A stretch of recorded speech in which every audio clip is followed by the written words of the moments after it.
Good morning, everybody. So we have a Delve event next week, which is super exciting. Oh my gosh, I am still waking up here. Sorry, guys, my brain is just turning on from the coffee. But yes, so we have a Delve event coming next week, which is super exciting for October 1st. We're going to be able to get a buff to the amount of Brann experience we're getting. It's going to be a buff to the Delver's coin or under coin, and then also the Delver's progress that we're going to be getting. It's going to be a 25% buff for the week of October 1st, right? So it comes in with the reset. So if you're familiar at all, I'm going to go ahead and do a sound check really quick, guys. Sorry, 1 second. Test, test. Sounds good over there on YouTube. So we just went public over there.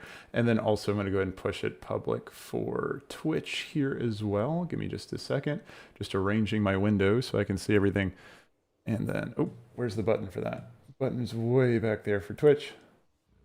But yeah, it's really exciting to get this buff. So a couple considerations and things you want to think about is, should we save our keys? Our keys are going to be really important for that if we are looking to min-max that event and just get the most out of it. Mainly, let me do a sound check really quick with Twitch. Sorry, 1 second.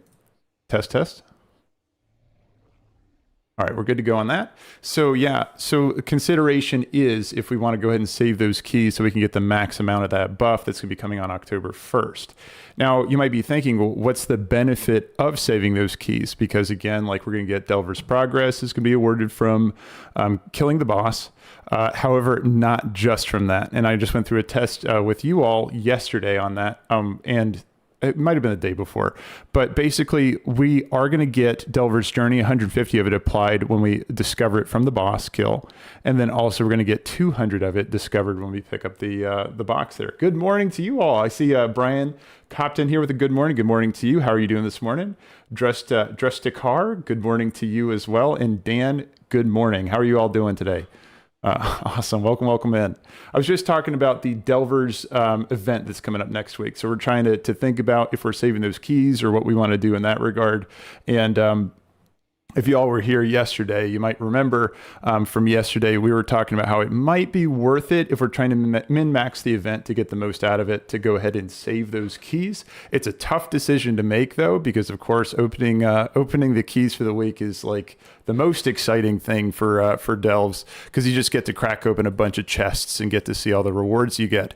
If you are trying to get more of your Delver's Journey, and I'm going to go ahead and open this up just for anyone that's like not really sure. Again, there's so many currency systems and things to keep track of with Delves in general. This is what that Delver's Journey is. Okay, so at the end of each of those Bountiful Delves, you're going to be getting a certain amount of Delver's Journey, depending on if you open the cache or not. And it's going to fill up this counter all the way up eventually, and we're going to be getting that throughout the week. Now, something to note really quick while we're on the subject of Delver's Journey, this is something that's really not capped for you. For example, there's some of you guys in the chat there I know have been going wild on this. Like you've been doing several characters and just collecting that Delver's Journey from several characters, daily amount of those Bountiful Delves. So you've been really able to push a lot higher. In fact, I know one of you said that you already reached the purchasable restored coffer keys, and I got to follow up with you to see, can we purchase these each week? Because that's the big question right now for me.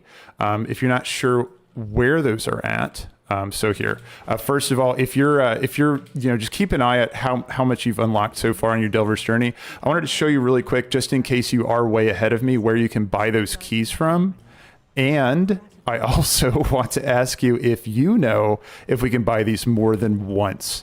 It's not clear based on like what I can see as a someone who's only been playing one character so far in the War Within. Hallowed be thy game. Welcome back, man. You said, good morning. I wanted to just share that if anyone is having problems getting the Relic of Blood of Zekvir, it took me killing him 3 times to get it. Got you, hallowed be that game. Yeah, it did luckily fall for me on the first kill on him. But I know as far as relics go, there's been some weird stuff going on. Just keep in mind, too, that they did a hot fix. Shoot, where is it?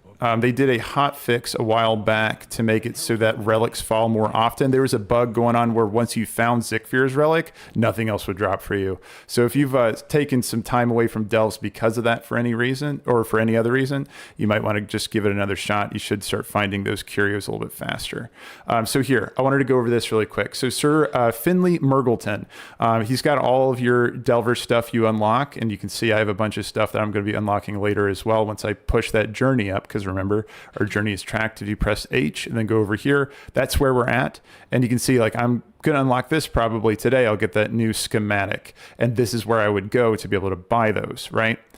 I haven't unlocked like the account bound stuff just yet. So that'll be really cool once I do that. But here's the big question. This is where I'm going to turn it to you all, hoping that maybe somebody out there has been going crazy on pushing their Delver's journey and Delver's progress. Do you all know if we can purchase these restored coffer keys? Because remember, we don't unlock these until way over here. So 2 whole notches that I'm away from. I am behind 2 notches to get to this.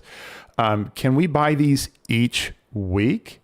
Because that would be crazy if we could just get an extra 3 keys guaranteed each week, which would make for a 7 key at a baseline.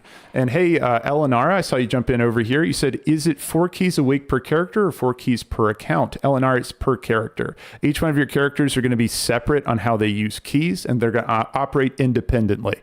So however many keys that character has, that's how many of those coffers they can unlock. That's a great question on that, because there's a lot of stuff that is account bound or warband bound, whatever they call it, over here. So you can see this is not one of those. You can see above, Resonance Crystals is warbound transferable, but the restored coffer keys are not, and we know that by this icon on the left, or the lack of this icon on the left, so we can't move those between characters. That is going to, yeah, you said awesome, thank you. Yeah, of course, great question on that. Giago, you said it really helps progress when you open the Bountiful chests.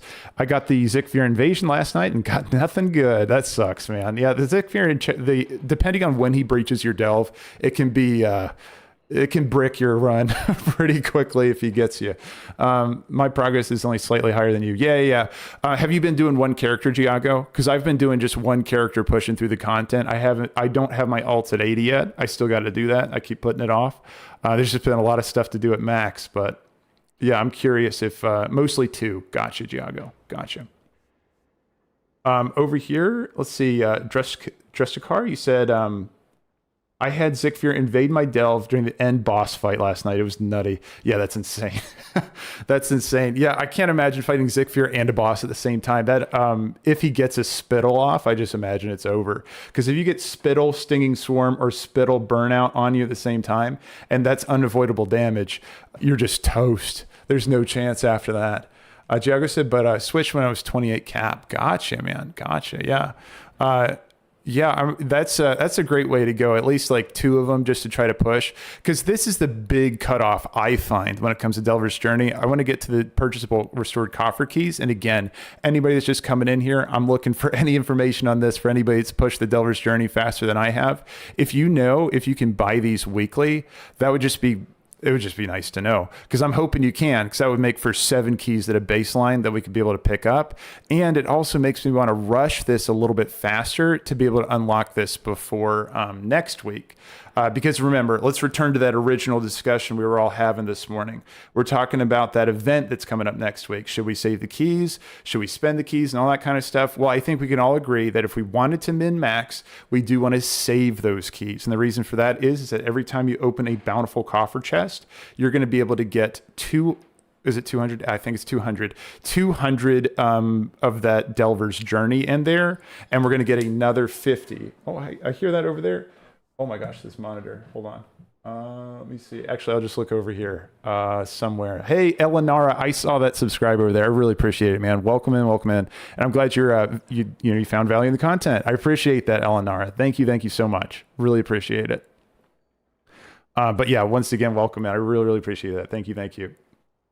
But the I did want to mention just, or yeah, again to that question, if anyone does know if we can open those weekly, that'd be awesome to know. But again, going back to if we should save keys, yes, we should save the keys if we wanted to min max. But I totally understand if you wanted to use them, because I mean that's the most fun part of Delves is cracking those bountiful coffer chests. And trying to find more of those Delver's bounty.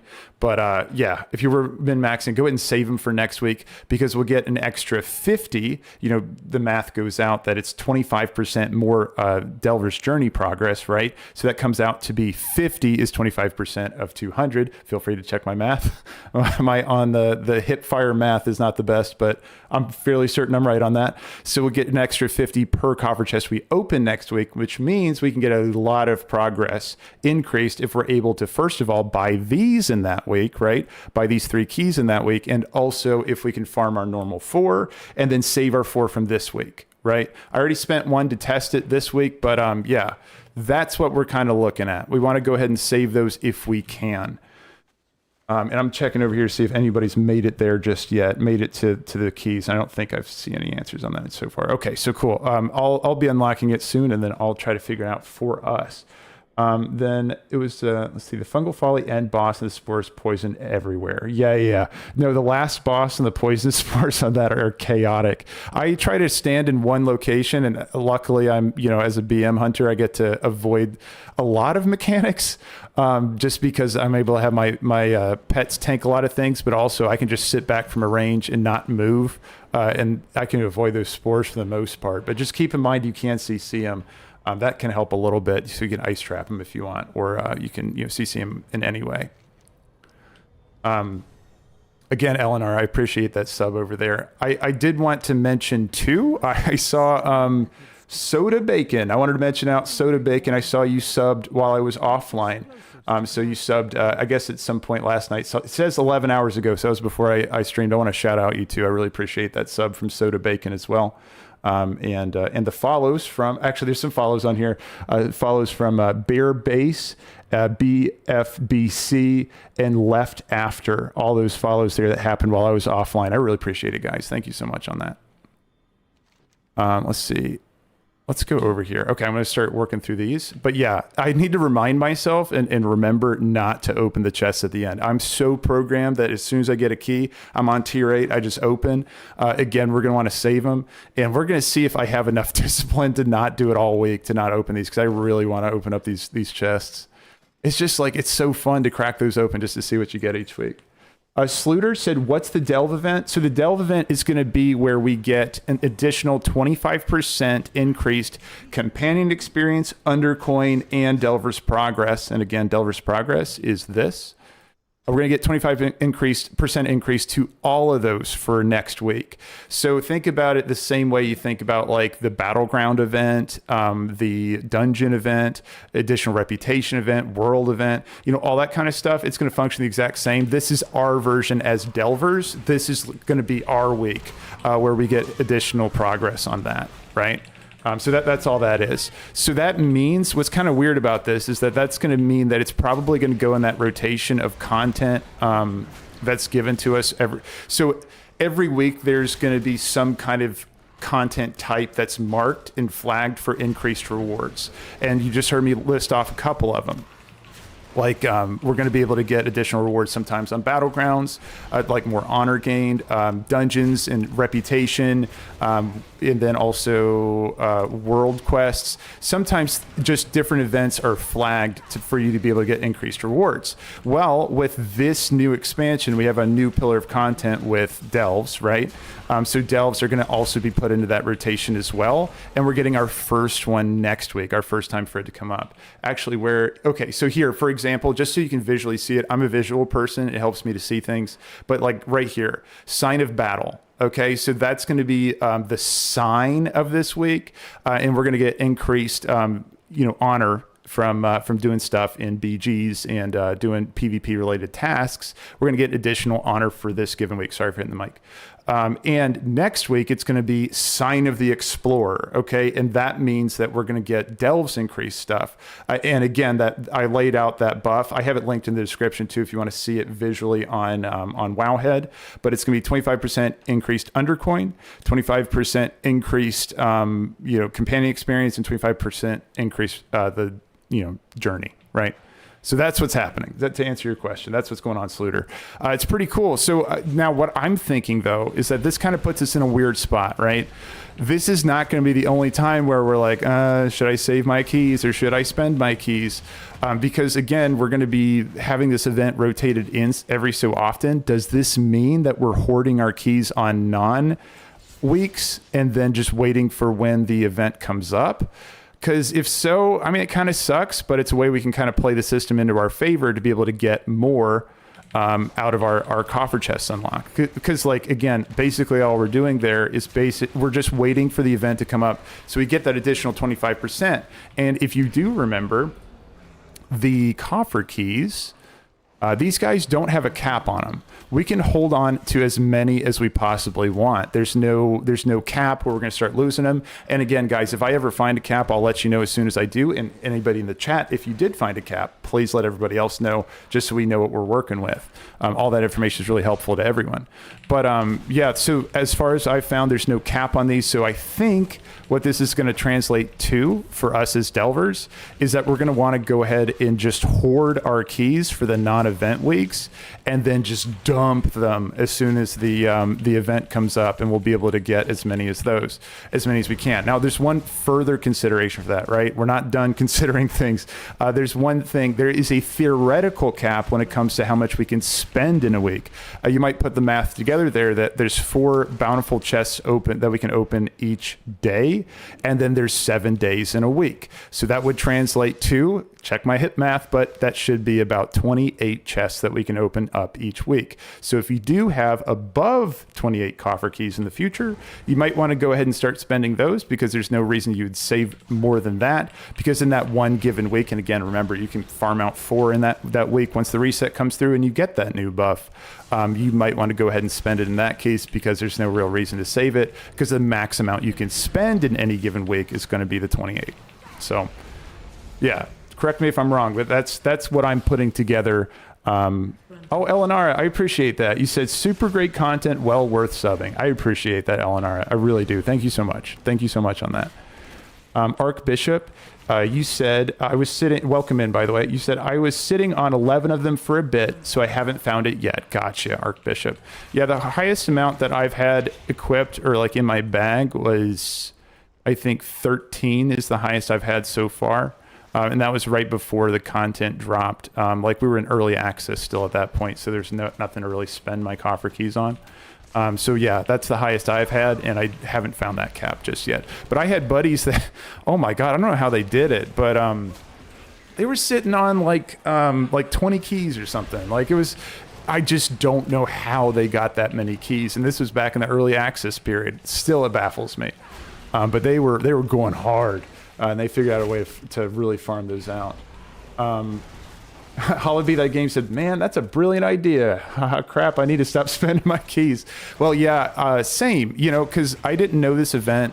Like, I just heard about this event, right? I didn't know that we were going to get a Delver's version of the sign buff, right? And when I say sign buff, remember, like, it's sign of battle this week. It'll be sign of world events or whatever for World Quest week or whatever. It's just going to rotate through a bunch of those, or sign of the dungeon. I had no idea we were getting one as Delvers, but hey, I'm really, really down. I think the gameplay implementation kind of is a little bit annoying because, man, again, I just love dumping my keys, but that's going to make for a pretty awesome week, right? Where you're able to save up all those keys, all 28 keys, and imagine being able to open every single one of your chests for the week. That's pretty sweet. So I guess in a way it's like putting off that weekly, I guess we'll call it satisfaction, to just put it off for that 1 week. So we'll see. Jago, you said, I'm at the point where I can benefit from champion gear. Right. So no real need to open a bountiful chest. Well, okay, I have a thought on that. So I need to fight the urge. So I need to fight the urge to open up chests. Yeah, I'm with you, Giago. The one thing about it is that some of you all have mentioned that you found your bountiful you found your bountiful Delver's bounty inside of the big chest. I've only found mine in the small chest, but if it is the case that it drops from the big chest sometimes, it just sucks that we can't do that extra roll or extra chance to try to get our Delver's bounty. And for those of you who don't remember what the Delver's bounty is, that's going to be our hero map. So that's the map that's going to, be able to give us the big rewards. That's the I've been calling it the white whale of delving, because it really is. It's like that thing we're chasing after. For anyone who doesn't know, that's a Moby Dick reference, but it's like the thing we're after that we're really searching for, that's just kind of always evading us. And it's just a really not shitty drop rate, but it's just a low drop rate. So it's something that we're always going to be farming throughout the entire season. It's never going to lose relevance in delving content. And the reason for that is that in addition to it dropping hero gear, even after we have hero gear in all of our slots, it still does drop the gilded crests, which the gilded crests are going to be the thing that upgrades our hero gear, right? I'm just saving my cooldowns for like an actual nasty pull. I think the next one I'll be able to do some cooldowns on. But let's see. Giago, you said that's why I still open them for a chance of the map and renown progress. Absolutely, absolutely. And well, the renown progress too. Oh, I guess you're saying, yeah, I understand what you're saying from the reputation, right? There, you do get a token of reputation when you open those up, and it's a decent amount. So I guess you could weigh you could balance that out, right? So if you were more focused on renown right now than you are worried about Delver's progress, you could wait for the weeks where you get additional reputation. I'm pretty sure there's a sign of reputation or something that you can get on a certain week, and then in that case you could just save your keys for that, and you could just try to play your keys based around your current goals, you know what I'm saying, and then just dump them on the week where it's going to give you the reward type that you're really looking for. So yeah, just again, an extra consideration when it comes to saving those keys. But everything goes back to saving the keys. Like, it really seems like that's going to be our best option. And if I had to guess, now it's tinfoil hat time. If I had to guess, I imagine Blizzard's not going to love the idea of people saving keys as much. I see that follow there. Mr. Bobas, awesome. Or Babas, I really appreciate it, man. Welcome in, welcome in. Thanks for jumping in on Twitch. I'm trying to get partnered over there, and that all really helps me out. Thank you, thank you. And Twitch is telling us something. Let's see. Oh, followers goal of 510. Awesome. I really appreciate it, guys. Welcome in, welcome in. Really appreciate that. But if I had to put on my tinfoil hat for just a moment, I would say I could see Blizzard putting a cap on keys, and I really hope they tell us. I really hope they tell us and they don't just like hide it under the hood. You know what I mean? And then like we discover it by not being able to get one of our keys or whatever. It's like, come on, just tell us ahead of time. But yeah, I could see that happening. But as of now, there's no cap on keys. So there's also no reason to spend them outside of the additional reward weeks, which we all as a group kind of discovered that it's coming in. Jumped over from the YouTube live stream. I appreciate it, Mr. Babas. I want to make sure I'm saying it right. But yeah, that helps me get partnered, man. Hell yeah. Really appreciate it. Really appreciate it. Thank you. Thank you. You get lots of keys from Renown too. Oh, Giago, that's a good tip, man. I didn't even pay attention to that. That's a really, really hell of a good tip.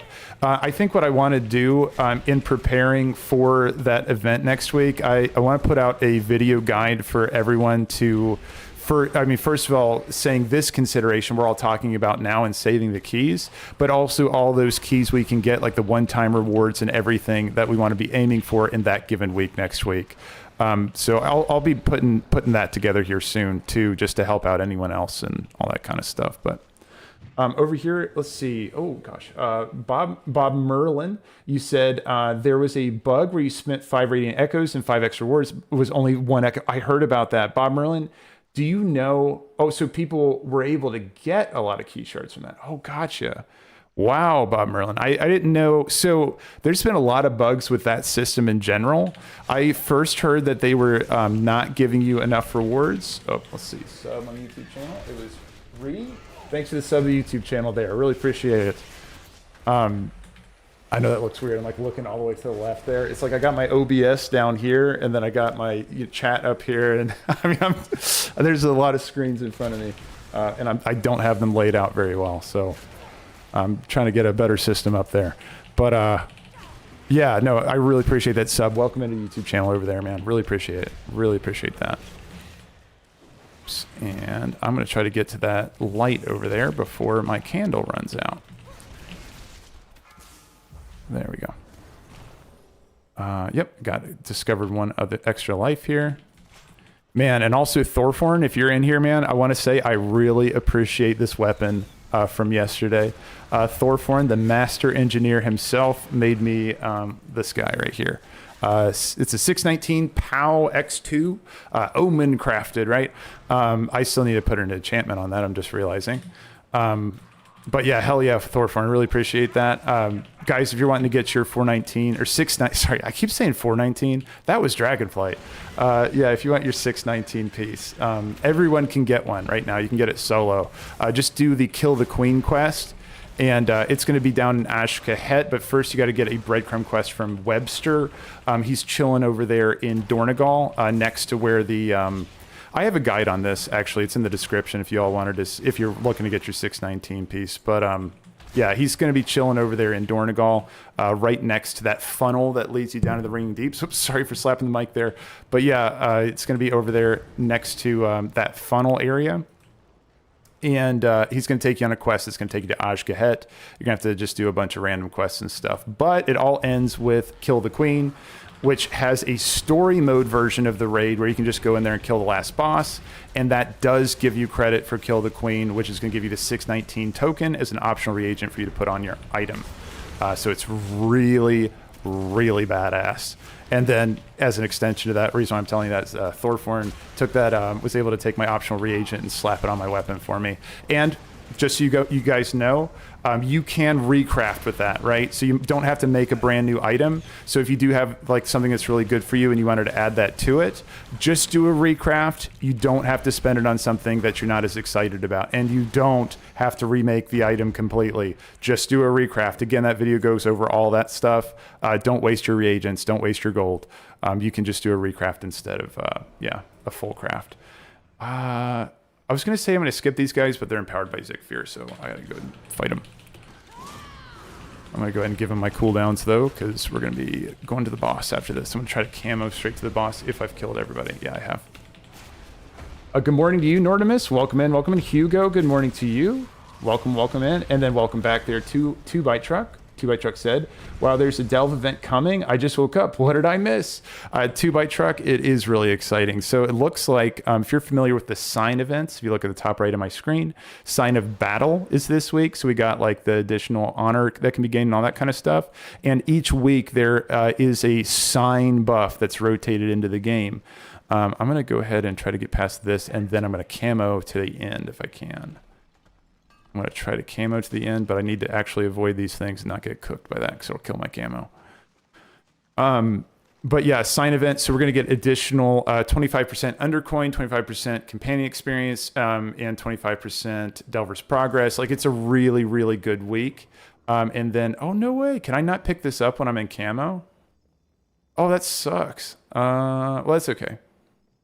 That's really funny. I guess I can't pick that up while I'm in camo because it can't target me or something. I don't know. That's weird. I didn't know that. Well, we got to skip one pack, so that's nice. One pack. Hell yeah. But, yeah, no, it's going to be really cool. So anyway, so just to catch you up there, 2Byte-Truck, at this point, what we're all thinking, at least what I'm thinking is that we're probably going to want to hoard our keys until the event weekly comes up. Which is kind of a, unfortunate play pattern. But if we want to get the most out of our keys, then we're going to go ahead and just hoard up our keys and spend them only on the weeks where our event comes up. And I think there's only 5 different types of signs. Tell me if I'm wrong. I think there's only like 5 or 6 different types of sign events. So it should be rotating in like every 6 weeks or so. We'll get to just dump our keys. And then just a further consideration, you only be able to spend a max of 28 of them in that given week. So if you get over that, you can just go ahead and start spending. Boomski says, drop the candle when fighting, saves all the extra movement and for the candle to run out. Absolutely. Yeah, no, I'm so bad about keeping up with that, Boomski. I appreciate that. Yeah. No, you got a really good point there, guys. Make sure you're dropping your candle because, again, moving is going to go ahead and consume that charge. Norashkin, you said, in my last 5 level 8 Bountiful Delves, I had 3, oh my gosh, dude, this is awesome. 3 Delver's Bounties drop, 2 from Bountiful Chests, and 1 from the group as Zekvir showed up on and it dropped. I haven't seen a pattern yet.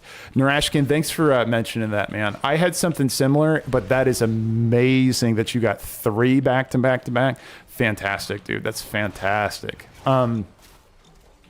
Yeah, that's really great. It's a great feeling on that. I feel like under the hood at some point, and this is just tinfoil hat time, right? Again, there's been no mention of this, but there are undocumented things that can happen in WoW where they hotfix something and they just don't mention it in the hotfix.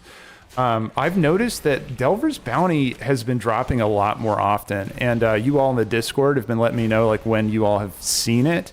And from according to you guys too, and me, like I've found more since like I think it was like last weekend was really when I noticed a difference. Because I had that same event happen where it was like I had 2 drop in a single delve, which was crazy because I had a Zik'farr invasion and then I found one at the end. Crazy, right? And before that, I had done over 100 delves and I had only seen 1, so that was kind of a weird experience. And then I found another one that following Monday. Yeah, no, it's been crazy. But I feel like, oh yeah, Giaco's like, I need his luck. But you see, Giaco, I've heard a lot of you guys saying that also you haven't seen as much either, right? So yeah, it's not for everybody that's been having it, which makes me wonder if they've implemented like under the hood some kind of pity system. So if you've been doing a lot of delves, maybe based on number. Actually, guys, let's go ahead and gather that data if you don't mind sharing. Let me know how many delves you've run, and it can be a ballpark, I guess. I don't know. Actually, let me ask that question first. Does anyone know if you can see the exact number of delves that you've done? I bet it's in the achievements somewhere. But I'll check that in just a second. Let me kill Dry Whisker, and then guys, if you do know how I can check how many delves I've run, I think it'd be an interesting data point for if we all shared like how many we've run, and then also how many Delver's Bounty we've found, and then just kind of keep track of how that shifts over time, just to see if there is any under the hood changes. Because again, when it comes to drop rates and stuff, Blizzard usually doesn't announce it unless it's I don't know. I just don't think that they announce it all the time, unless it's a change to like a legacy, like old world mount or something like that. But oh, Enrage. Okay, he already tranquilized it. Nice. And I don't know why I'm saving my bloodlust. I can kill him with this. Let's see. I know. Hallowed be thy game is like delving community rocks. That's what I'm saying, man. They're great because like it's great to share this stuff. You know, so we all just kind of know. Basically, I think it's all about repeating success numbers. You know what I mean? Like if somebody else has a good amount of success with a certain thing, then trying that out for yourself and see if you can recreate that for yourself, and then having that info shared so you know what works and what has worked for other people just gives you something to try. You know, so all that's really appreciated, guys, for sharing those stats. All right, let me see. So I think somebody said it over here. You're doing about 10 to 12, yeah, delves a week. Absolutely, absolutely. Oh, I heard that follow there. Hold on. Smooth 60. Thanks for the follow, man. I really appreciate it. Welcome in. Yeah, thanks for following over there on Twitch. That all helps me get partnered there eventually, and I really, really appreciate that. And there's another here. I'm going to fix my audio there for a second. Okay. This one over here, Chris Corney, 13. I appreciate it, man. Thanks for following over there on Twitch. That all helps me get partnered. I really, really appreciate it. Thank you. Okay. Achievement statistics delve. Okay. So let's go ahead and take a look at that. Achievements. Let's see. Is it delve statistics or let me see. I'm just looking for statistics. Oh, statistics. Delves. Okay, so let's take a look. Wait, it says tier 11 delves completed 2. I thought I only did 1, but I mean, I'll take it. So where's my, okay, so I just have to add all these up. Oh, total delves. Okay, 157. So I can tell you guys from my stats, I have 157 delves. And actually, does it tell me how many of those Delver's bounties I've used? Hold on, sorry guys, I'm moving the stats there. It does, no, okay. Yeah, no, it doesn't tell me how many of those bountiful maps I've used. So I've completed 157, and if I remember correctly, I did 5 Bountiful Delve maps.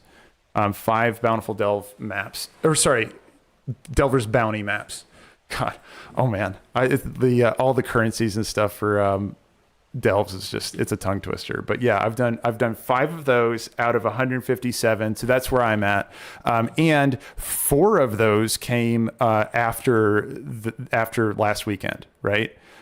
So I feel like that's an indication just from just my data that there might have been some kind of shift or something. Yeah, I'm curious about you all. So if you all just take a look at it and let us know. Okay, so Sebastian's at 31 delves and then got 2 so far from Sebastian.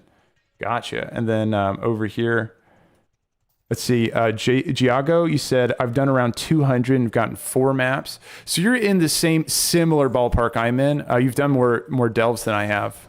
But yeah, we're at least in the same ballpark as each other, around 4 or 5 in the 200 mark.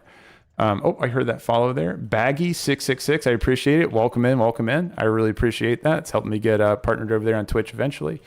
Really appreciate it. Thank you, Baggy666. Where is oh, here we go. God, man, my brain's still turning on. I'm like, where's the leave delve button? It never existed. Yeah, I was like looking for it just to be in like the middle of my screen or something. Norashkin said 24 delves, 3 bountiful maps. Wow, that's good stats for you. Like RNG, very nice. 3 bountiful maps in, and all 3 of those is in the last 5 runs. Norashkin, I really appreciate you adding that piece of information in there too. That's fantastic. Okay, and then Elenara said 26 delves, had 1 map drop.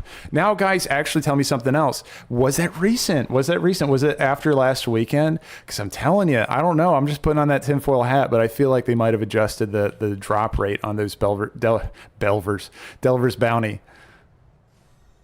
Here, I got to turn in this quest. There is a quest somewhere. Oh, it's this one? Okay, guys, I want to ask you something. Are you guys telling this guy to fuck off this week? I want to hear in the chat, miners. Anybody that's a miner. The bismuth nullstone, weekly. I just want to know, are you guys telling him to fuck off this week? Sultan Battery is like, yeah, I told him to fuck off. Yeah, Bosa said, fuck that guy in his quest. Yeah, that's crazy. Greedy miner this week, says Sneaky Pete. Yeah, no, it's crazy, man. What the hell is this? This guy wants 2 null stones and bismuth. And anybody that's not a miner, that doesn't do mining in the War Within, nullstone is like, that's like our Delver's Bounty of mining. We're like excited as hell to find that. And this guy's like, here, I want 2 of these this week, and I'll give you a measly 2 knowledge points, or what is it? No, 3 knowledge points for your troubles. And again, like each one of these sells for like 5,000 gold for the record. Yeah, I'm telling that guy this week to fuck all the way off. I'm not interested, man. I'm not interested. You can keep your knowledge points. I still have the quest in my, journal, just because I'm kind of sorting through my feelings on that. But yeah, I don't think I'm gonna do that one. Oh man, don't look at my bags. They're so messy. They're still messy. At some point, I'm just gonna really need to fix this problem of bags, but not today. I'm gonna keep putting that off. Let's see, we had another one here. Chris Courtney, you said 28 delves, 28 tier 8 delves, 7 maps, 2 this week. Nice. Okay, Chris. So it sounds like, yeah, you're getting an uptick in your, but wow, 28 and 7 maps. So Chris, you have amazing RNG on your side right now. That's fantastic, dude. That is wonderful. Let me sell my junk and then repair. Okay, next delve. Actually, while I'm here, I'm going to go ahead and use my catalyst charges, get my force set really quick. Guys, I just want to go over this for anyone else that might have been putting this off, or maybe you didn't realize this exists. There is a guy over here that's called the Catalyst Steward, and he's going to have an awesome thing for you. There is a charge over here. Should be a charge. Why don't I see my charges? Maybe I see it once I put it in. Okay, hold on. So I do recommend converting your hero gear first. And you're like, converting? What are you talking about? So you can convert just pieces of gear into tier gear, right? So here's just a regular chest piece that's a hero level piece. I can put it on here and I can go ahead and turn it into a part of my tier. Notice I have a 2 set right now and I have 2 of these charges. So the exciting part of that means is that I can move this over to 2 pieces of tier and actually get my 4 set, which is fantastic. You accrue these, tell me in the chat, guys, I think it's every 2 weeks you get 1 charge, right? 2 weeks, 1 charge. And you'll be able to stack this up. And it does accrue on your other characters, even if they don't exist yet. You can make a character and it still will have those charges immediately. And also, you can hold to a maximum of 8. So you want to make sure you spend these. Okay, and then Super Ben GG said, every 2 weeks, 1 charge. Good. I want to make sure I was right on that. I appreciate it. Okay, so here, I'm going to go ahead and transform this piece. And it's just waiting to make sure that I want it.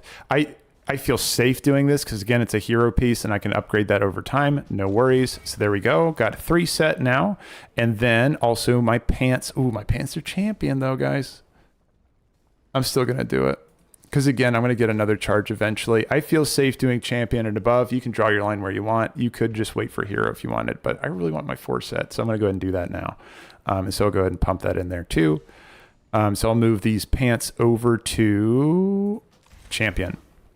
So there we go. Now I got my 4 set just from using this system. Okay, guys. So just so you know, it's out there for anyone that wasn't in Dragonflight, or actually I think Zereth Mortis was the first time we saw that system come in.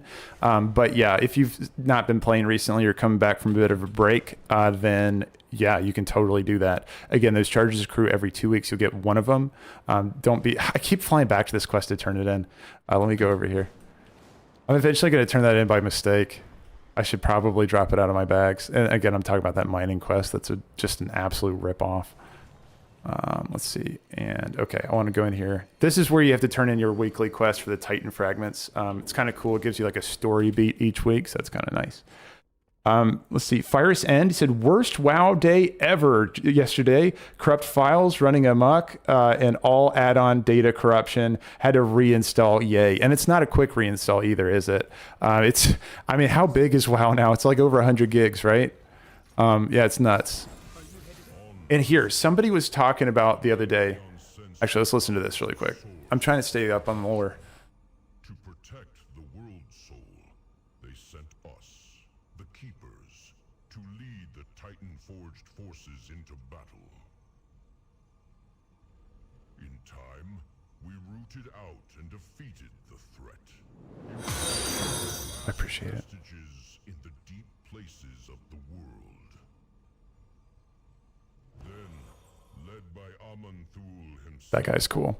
the Titans set towards studying the soul of Azeroth to determine whether it truly was the one they sought.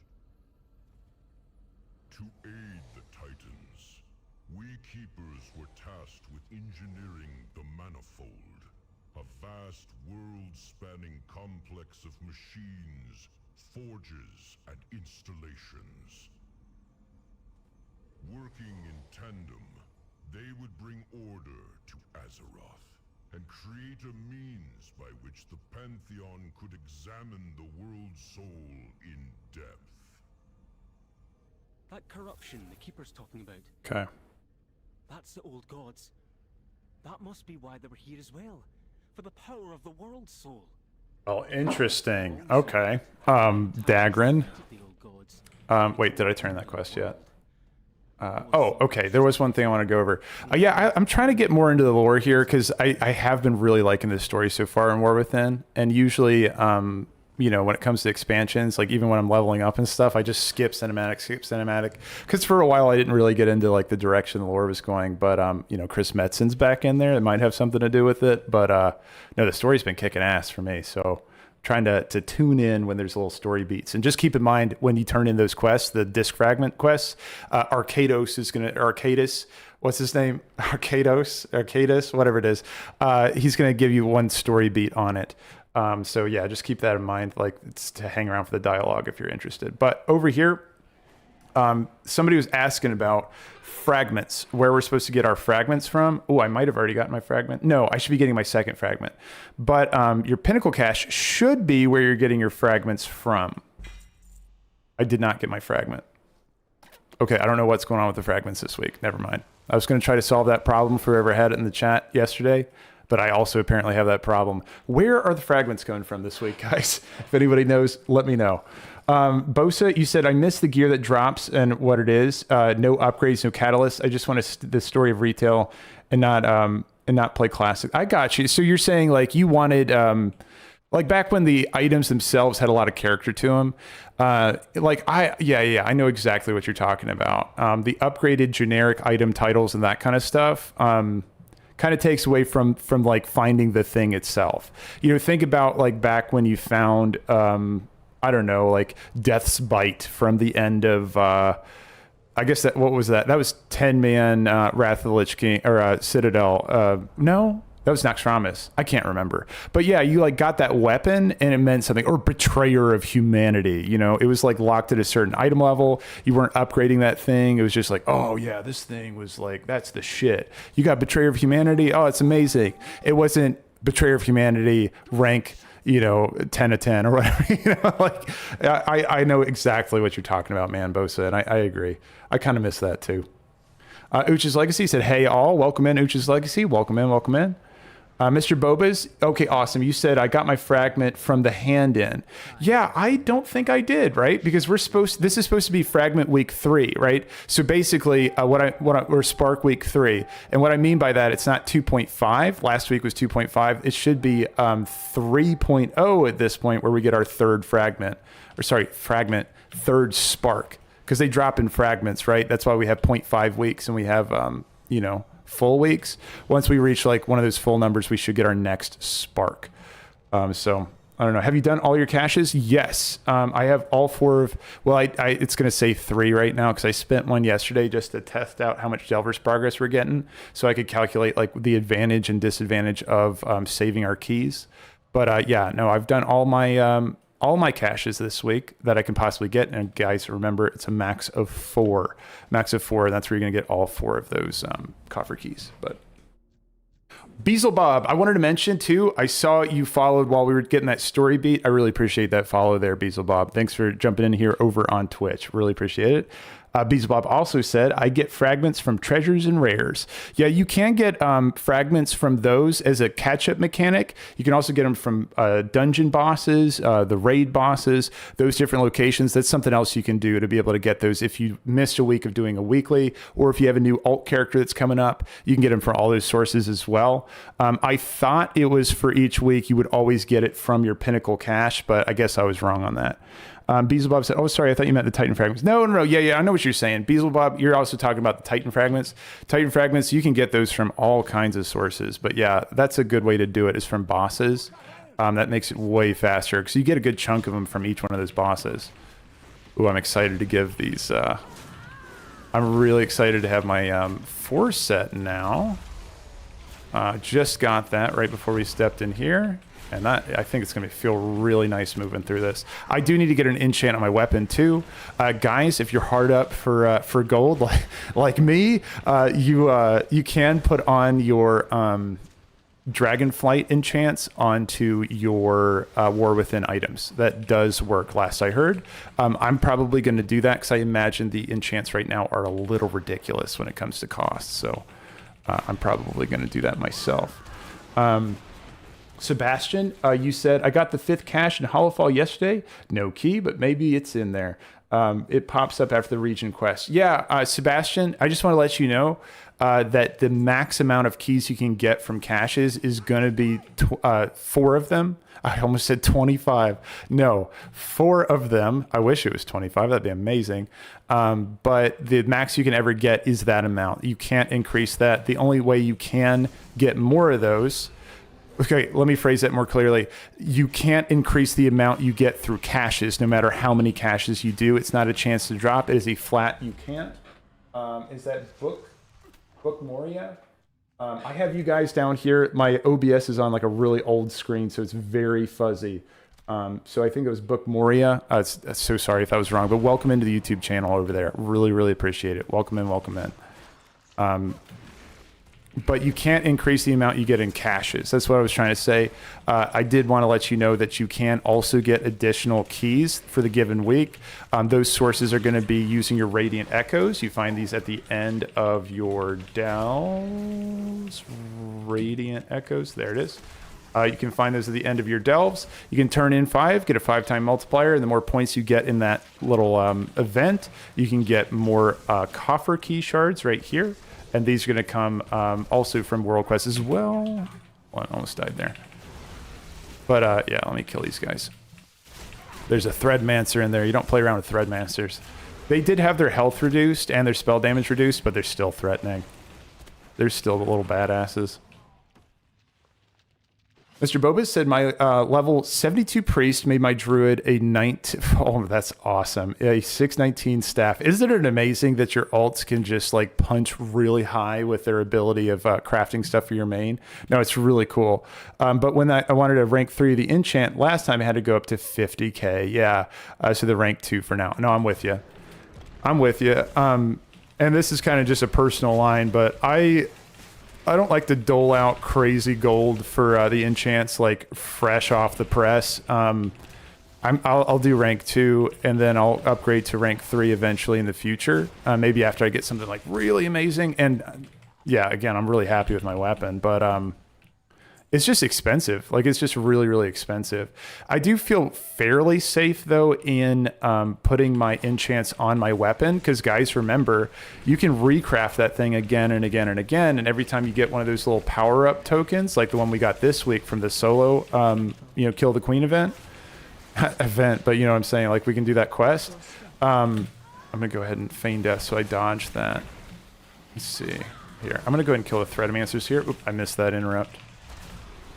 Yeah, so I'm not going to have that interrupt for a while. That's going to suck. And just keep in mind when you get the fear effect, if you save your Bestial Wrath, you can break the fears when they come through. I don't have Bestial Wrath right now. I should have saved it, but it is what it is.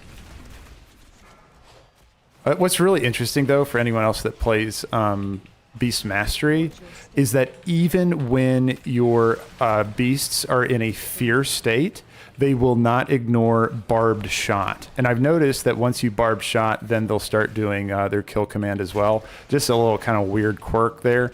But barb shot has a charge attached to it that they will not ignore that. Like they'll go ahead and charge and then they'll start running away again. And you can still send them back to the target with a, here, let's see if I can show you. Oh, I didn't have a barb shot for another 2 seconds. I'll show you next time they get feared. Kind of a weird little thing. It's like they'll ignore everything else, but yeah, they can't ignore the barb shot. Mr. Bobas, let's see, what else did you say? You said I had rank 3 on a 606 polearm, but I'm sure it was much cheaper when I got that one. It's expensive, but not even close to 50k. Yeah. No, the prices on that kind of stuff is going to be insane early on in the expansion. And rank 2 is still really, really good. But just keep in mind, guys, that if you are like, maybe it's an alt character, or if you just don't have a lot of gold or that kind of stuff, if you can't afford the enchant, just keep in mind you can use that Dragonflight, those Dragonflight options. You know what I mean? Like you can just use your Dragonflight, like enchants. Right. So you can use, let's dodge that. Brand's gonna get feared. Not my pets though.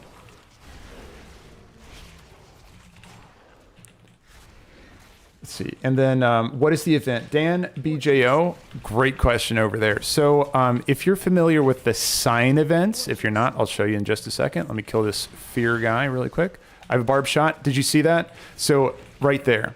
My Kodo, if you saw him, my Cleft Hoof, barb shot, he did a little charge at the enemy. And again, that's because of a spec choice that I have, a build.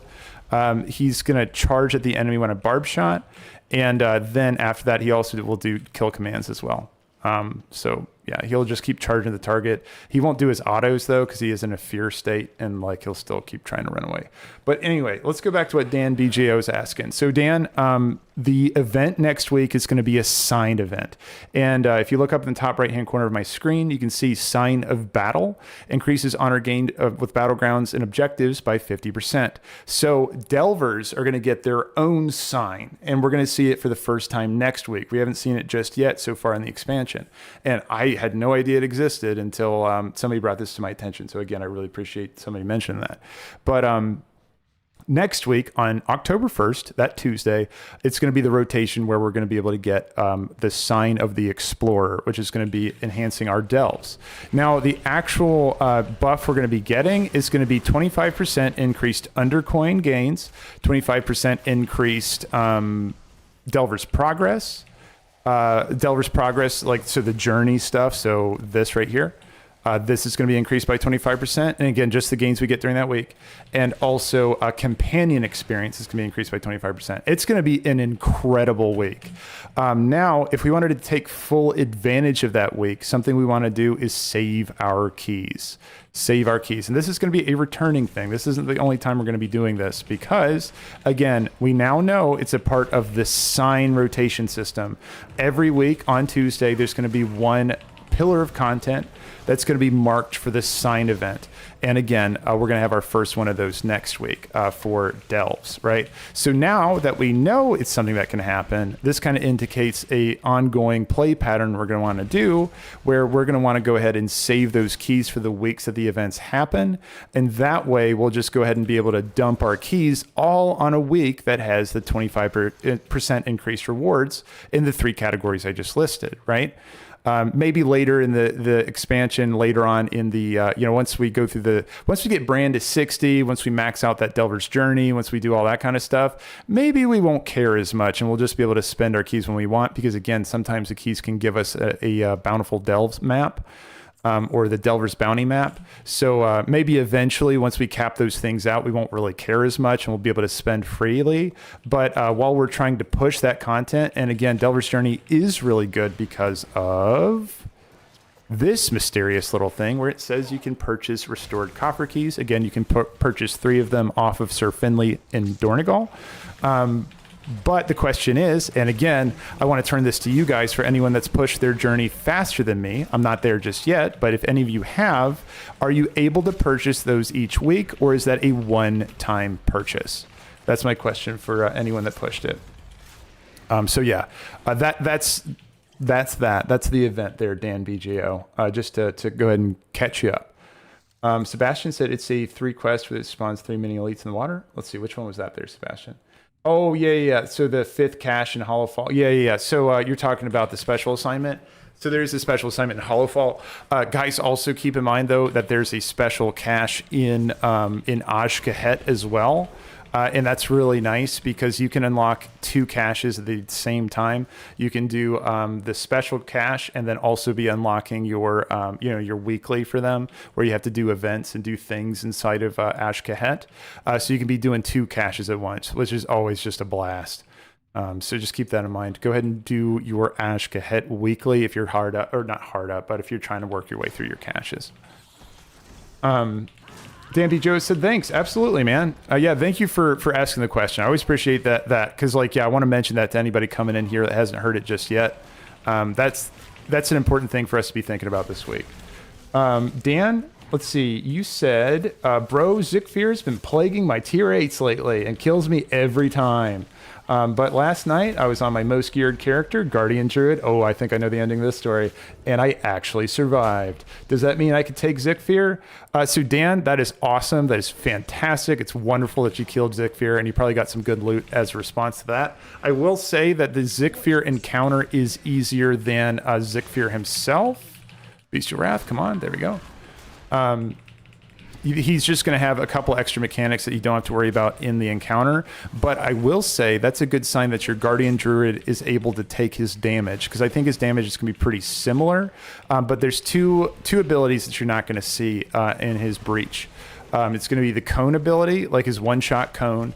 And also he doesn't do the Cocoon, which is going to be... The Cocoon is a major thing, right? The Cocoon is basically he's going to... put a cocoon in the room that you got to kill before the thing cracks out of it, right? And the thing is going to be a Nerubian that's going to cast a web bolt that's going to stun you for 5 seconds at a time. It's a wiper. The reason for that is because it's going to stun you for 5 seconds, and then Zekvir is going to turn to you, cone you, and you're dead. Because again, it's a one-shot cone. So I would say it's a good sign that you can handle the spittle damage and you can handle all that kind of stuff. But the main issue is going to be the damage. At least this is my difficulty right now with when I'm doing Zekvir is having enough damage. I haven't tried him in a bit. I'm going to plan on trying him today here. I want to get him down. Definitely been on my mind. But you want to be able to get enough damage in on those cocoons to kill them before they bust. Because when they bust again, if they get one cast off, then it's going to wipe your run. So I find it's more of a damage gate at this point. I'd be curious. Go ahead and try it though. Dan, I think that's a good sign that you want to go in there and give it a shot and then see if you're able to do it. It could be a different experience for you on a tank because, again, I'm playing a BM Hunter. And for me, that's what I die to is a net, stun 5 seconds, cone from Zik'farr, dead as hell. So try it out for yourself there. Zik'farr, well, thank you for the follow, man. I really appreciate it. Thank you for the follow. That helps me get partnered over there on Twitch eventually. Really appreciate it. Thank you. Thank you. Yes, that's true. Garatig, you said it saves you an interrupt. That's really, really important too. And I heard that too. Trust Zik'farr. Oh, I appreciate that, man. I was like, I recognize the name that I just said it a second ago, but you said you subscribed as well. I really appreciate that, Zik'farr. Thank you so much for that, man. I'm glad you're finding value in the content. And yeah, I'm glad you came over here and joined us all. But yeah, I really appreciate that, Zik'farr. Thank you. Thank you. Thank you. Thank you so much. I really appreciate that. Charging. Let's see. I do like the fact that DBM's announcing this over here. Thorforn said, good morning. Good morning to you too, Thorforn. Welcome in here. I was just telling everybody about your weapon you made me. Once again, guys, Thorforn, the master engineer himself, just made me this yesterday. So yeah, hats off to Thorforn. I'm loving it, man. I'm really feeling it in the Delve. It's feeling good. Let's see, Ionis, you said, what is the event for in Delves? Yeah, that's going to be coming next week on October 1st. You're going to get 25% more Delvers progress. You're going to get 25% more companion experience and also 25% more on your, Undercoin, Delver, and Delver's progress and companion experience. Those are the 3 different things. Undercoin, Delver's progress, and I always forget the third. Unring coin. Companion experience. There you go. Yeah. Yeah. So, you want to be able to save your keys for next week on that INS. I just want to mention that too. Save your keys because you'll be able to get more. Oops. Okay. Looks like I pulled the boss. Let's go ahead and pop some cooldowns. And go and get this going too. Saving your keys is going to be great because you're going to get that extra Delver's bounty. Oops. I actually got hit by that and I didn't die. That's nice. That's really nice. That's a good sign. Yeah. So, I mean, the nice thing is that if you're ever struggling with something like a certain tier of Delve solo, or if you're struggling with Zekvir or whatever, eventually you'll just outgear his ass. You know what I mean? So if you can't do him yet, you have all season to gear yourself out, get your kit ready to just kick his ass. So no worries. Each week, it'll get a little bit as a baseline easier, and you'll eventually be able to take them out. Let's see. You said, good to know. Thanks for the info. I appreciate it. Yeah, no problem at all, man. Thanks for jumping here and asking that. Yeah, it helps everyone out just for that reminder. Not too Slim Shady. You said, I like the name, by the way. That's awesome. Oops, I'm going to get myself killed. Hold on. Stinging Swarm, he did that as well. Let's see. Hold on. Ooh, that was close. That was really gnarly. Okay, not so Slim Shady. Hold on one second. I'll get to you in just a second. I have messed up too many mechanics. Again, that's a good sign that I can just face tank this stuff. I played this boss fight horribly, and I still survived. So maybe my stamina is high enough that I can just face tank Zekvir's encounter, and I'll have no issue with them. We'll see. There we go. So Not So Slim Shady said, I knocked out a single question mark difficulty for the boss last night. Nice, Not So Slim Shady. That's awesome, dude. Congratulations. That's got to be a great feeling getting that down. I haven't done that myself just yet. I'm hunting for 2 different things. I want that kill on Zekvir, and I also want my tier 11 solo run. I want to get that too. I've done tier 11 as a duo and as a group, but I have not done it as a solo just yet, and that's on my list for things I want to do. Let's see. And yeah, got some idle. Okay, nice. I'm actually picking that up through my Rhino. That's pretty nice. Oh, and another one. Mislaid Curiosity. Yeah, make sure to grab your Mislaid Curiosities. I've been bad about grabbing them lately, but yeah, really the bulk of your experience is going to come from just doing it and getting that end of Delve experience. But yeah, Twitch Borrow, welcome back, by the way. You said, wanted to get your thoughts on an order of doing weekly things. I noticed that if I do the weekly caches first, it seems to take longer to fill out the Delver's Row in the Great Vault. This week, I'm doing my tier 8 delves first, and then I'm going to do my weekly. So Twitchy Borrow, the one consideration I'd have for that is if you're wanting to use your coffer keys or not. This week's a little bit different and a little bit special where we're wanting to save those anyway. So there's no harm. And again, only if you're min-maxing. If you wanted to use them right away, absolutely go for it. You shouldn't feel pressured to play awkwardly because, you might get a little bit extra. Like it's up to you. Like you play the way you want to play. But if you are min-maxing, that's what I'm going to be doing. You're wanting to save your keys this week, so you can just go ahead and go straight into those delves. And you're saying that you just want to make sure you get that. I understand your thought process in that because you want to make sure you get in all those tier 8, so you make sure you get your vault reward. And you're basically saying that like if I prioritize that first, I'll be able to get that done and make sure my vault reward is going to be that 616 piece. I think that's a great idea. Like it just depends on like how much time you have to play the game and all that kind of stuff. If you're really wanting to make sure you get that full, if you want to do all 3 of those, you're going to have to run at least 8 tier 8s in a given week. So if your playtime is short, then yeah, you might want to go ahead and stick with that first to make sure you get the Great Vault unlocked. And then anything you do on top of that is just going to be bonus points. So no, that sounds like a great idea. I would say first go for doing your delves. But that being said, collect all of those weeklies first, right? So like if I'm logging in, I'm first going to go up to Dornegal in here. And I'm going to, oops, I'm trying to click it. I can't click it. Okay, can I click it now? There we go. I'm going to go and collect all of my dailies from over here. And just to make sure that anything I'm passively doing, I'm just going to get credit for. And then I would go and do those delves. Because, for example, if I collected that, the key fragment, I'm missing it up here. If I collected that key fragment thing before I did my delves, I'm getting 35 or 40. I can't remember. It might be 39. I can't remember. But I would be getting like a chunk of those disc fragments just from doing my delves that I'm already doing anyway.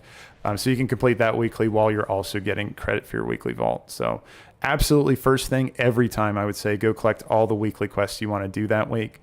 There's nothing like crazy with time walking or anything this week, so you don't have to worry about a time walking event one.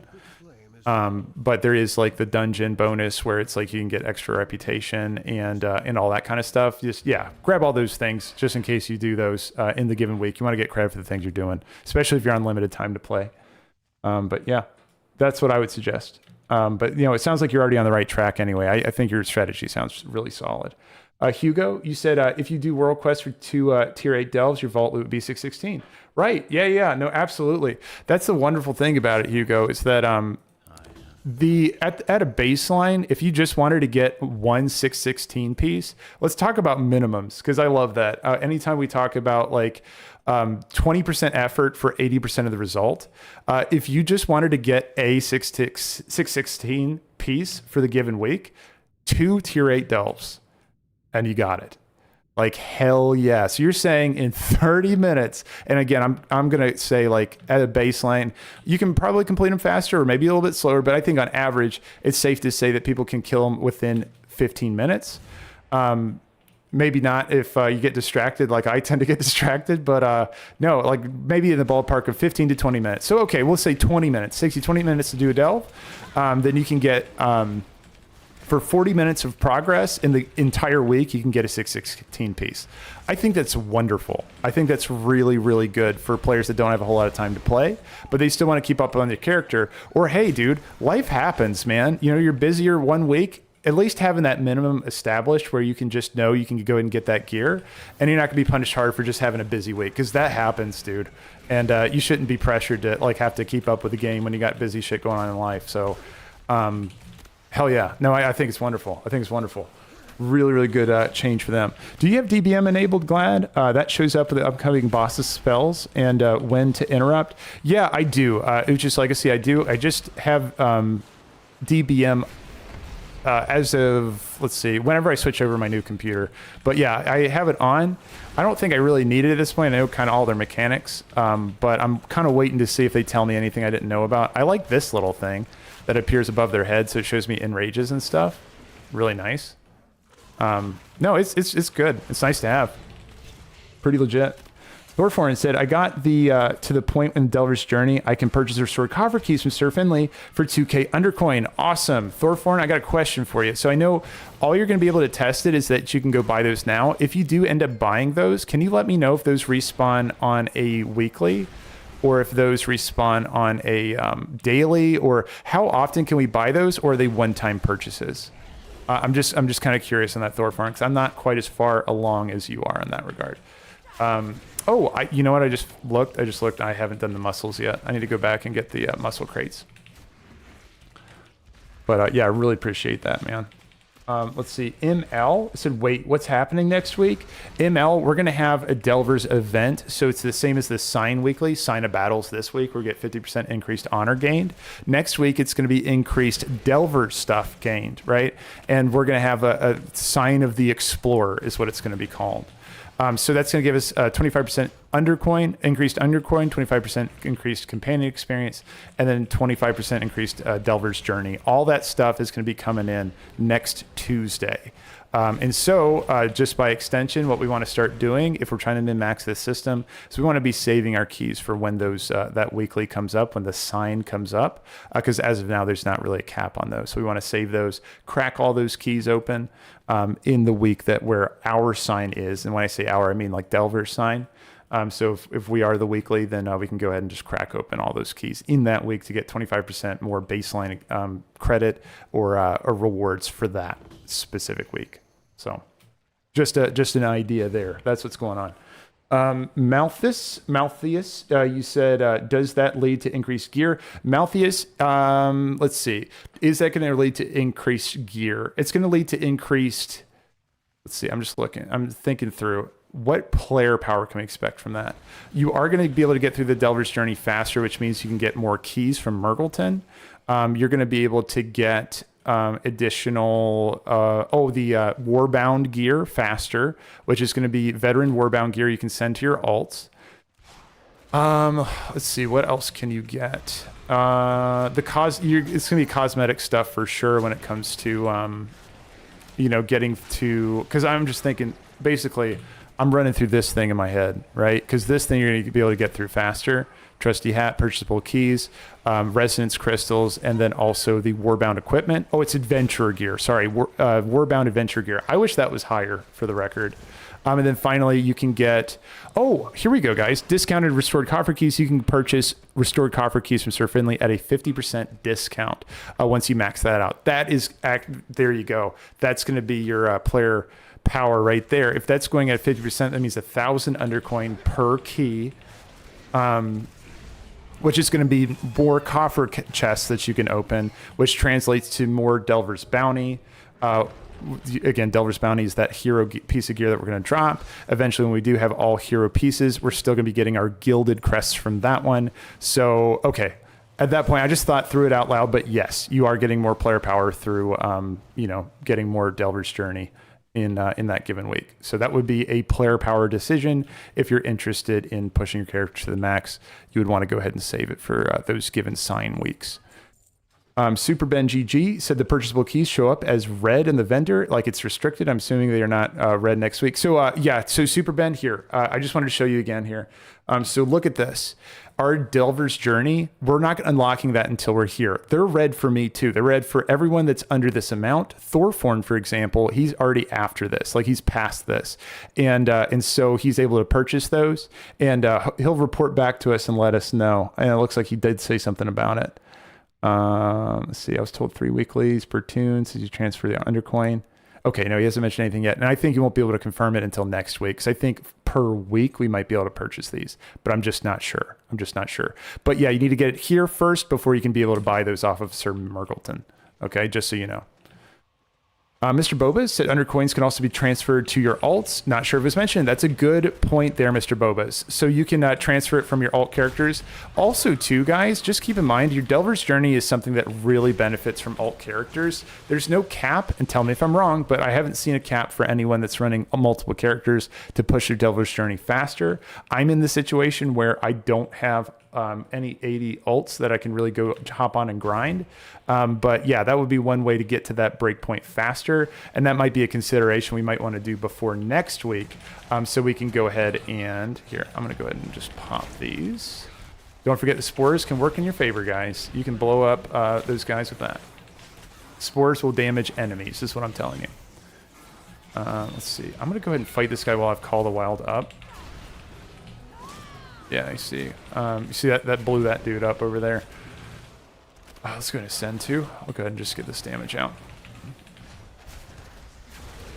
Okay, Super Ben said I have it unlocked, so I bought the key and now they are red again. Oh, I understand, Super Ben. That's what you were saying. Okay. I just wanted to make sure I wasn't...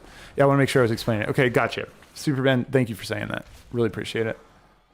And then you said, so I bought the key and now they are red again. So now the test will be, if you all can buy more keys next week, then in that case, oh my God, that's so strong. That's wonderful if that's the case. I'm hoping that you can just buy more because that's going to translate to possibly 7 keys at a baseline that we can buy, especially after we get enough undercoin or after we get that 50% reduced cost coming into play once we get to the max of the Delver's Journey. So, man, I really got my eyes on Delver's Journey now.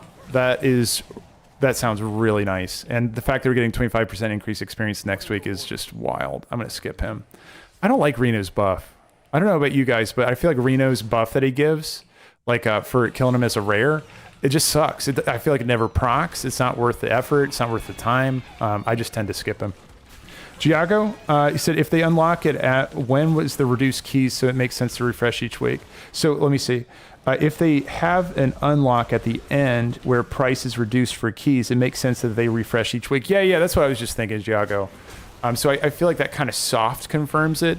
It'll be nice to get that feedback there from the players that can actually do it. And eventually, once I work through it too, it's just, again, I'm a visual person. I like to do it for myself, so I know exactly how it works. Just to make sure that I don't misinterpret anything. But yeah, once I do it, I'll be able to show you all how it works too, which means I got to get my damn alt characters up. So I'm going to push that up my priority list. I'm going to get that character up so I can go ahead and get my Delver's Journey, hopefully. Yeah, no, that sounds really awesome. Over here, I saw Zik'farr. I saw you mention over there. You said, Gladius Gaming, can I get the Discord link if you ever set up the guild you were discussing? Oh, yeah, Discord. So Discord, yeah, if you do, okay, you're over there on YouTube. Actually, if somebody doesn't mind, can you do ! Discord over there on Twitch? And I'll copy that and I'll just send it over to the YouTube guys. Or I'll do it in just a second after I kill this spore, get away from this spore, and I'll send it over there for YouTube. Again, I really want to get Nightbot out there for you guys. I'm new to the whole streaming thing, but I'm kind of figuring things out best I can. I'll get Nightbot for you too, so you guys can do that. Done, said Uja's Legacy. I appreciate it. Thank you so much. Thank you, dude. I'm gonna grab that, copy, and then here you go. Yeah, guys, I'll go ahead and let you know again. So growing community over there on Discord if you all wanted to join in. The idea is eventually, if there's enough interest, enough people in there, and there's a lot of people I've noticed saying interested in rating. So I have a section on there, a text chat called interested in rating. If that is something you're looking to do, you can go ahead and post up like what character you want to do that on and all that kind of stuff. Again, we're not doing any progression. We're just having fun over there. That's really the goal. Get everybody their normal kills and that kind of stuff. You know what I mean? We're not going sweaty. We're just having fun. Get the story beats, like that kind of stuff, right? So that's the goal of that. If you're like, hey, rating's not really my thing, but I would like to just hang out with like-minded people who like WoW and just like games and stuff like that, then go ahead and jump on over there in the Discord too. We'd love to have you. If you just want to lurk, yeah, just stay tuned in that or whatever. We'll be posting up any kind of delve info we have and all that kind of stuff over there too. And the guys are really good about sharing. It's a good learning community too for anybody that's like new to the game. If you're just interested in just like, getting tips and stuff like that, you all are fantastic about posting tips and add-on suggestions and all that kind of stuff. Really cool guys over there. So anyway, if that all sounds good to you, if you want to jump in there, no pressure to rate or anything. If you just want to hang out, that would be great. We'd be happy to have you over there in Discord. So yeah, if you all wanted to jump in there, I posted the link there in 2 spots. Actually, Ucha's Legacy helped me out with the link over there on YouTube. It's there for Twitch. And then on YouTube, I just pasted it there too if you wanted to jump in. Welcome. let's see, fungal gutter. Let's go ahead and kill this thing. And then I got to talk to this guy, and then we should be ready for the next phase. I think I got to go find her pumpkins, right? See, Adam, you said, so what is the best healing setup for Brann and Delves? The best healing setup? So you're just, okay, I can tell you, I do run Brann as a healer. So what I normally do is I do Porcelain Arrow, even though I haven't found the upgraded one. It's really good for my class because crit is the shit. I think for a lot of people, they like Porcelain Arrow. And then when I'm doing just, you know, chill Delves, like if I'm just doing 5s, I'm going to go ahead and run, oops, oh, damn. Hold on. Ooh, did I land? I landed. Nice. Yeah, no, I played that horribly. Let's see if I can... What I like to do is I like to run Amorphous Relic and the Porcelain Arrow just as kind of a default until I found Zekvirs, and then I subbed out the Amorphous for Zekvirs, Blood Relic.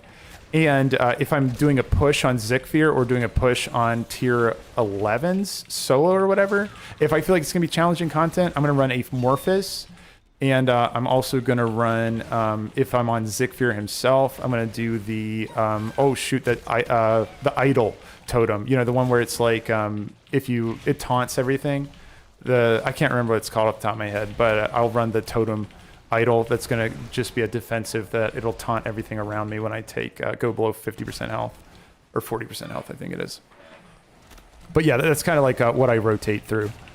And I take it by a case-by-case basis, but as a default, if I'm just doing chill runs, yeah, that Zekvir Blood Relic is really nice. It does reduce your health cap, though, and I feel like often I do a bad job of picking up the little blood orbs, but as I pay attention more to the blood orbs, I feel like it's going to be a really good value for, because you get increased damage, increased healing, it's just all around good, but if you get hit by something that does a lot of damage to you, then you're just going to die, and that's why on tier 11s I just don't run it, because it's like, fuck that. If I get hit by a Shadow Bolt, I'm dead. So, anyway, that's kind of my thoughts on it. James Coppins, you said, so do we need to keep our keys for next week or for the weekly event? So yeah, I would suggest, James, if you're interested in min-maxing, go ahead and save them for the weekly event next week. The reason for that is because you're going to get an additional 200 Delvers progress whenever you open up a Bountiful chest, okay? And that's going to get 25% increase, which is going to translate to 50 more Delvers progress per chest that you open in that given week. So if you're really trying to clump all your keys together, that's going to add up over time for sure. But that's really the only reason. If you're like, hey, I'm not that concerned about Delver's Journey, it's not really that big a deal to me, well, that's the only thing you're benefiting from. So in that case, I would just go ahead and you just use your keys this week. You shouldn't feel pressured to wait. So it's a case-by-case basis. But yeah. Let me, by the way, just go and grab this damn pumpkin. Like sitting there staring at it for so long. These guys, I'm just going to go ahead and tank down on this down here. So we just move past it. There we go. Ooh, are my pets stuck? No, they're just running down. Okay. All right, again, guys, use your spores. The spores are wonderful for just doing extra damage. Oh, and the spore got knocked out over there. That's fine. But yeah, you use them aggressively or offensively. Yeah, oh my god, that guy's getting chewed up there.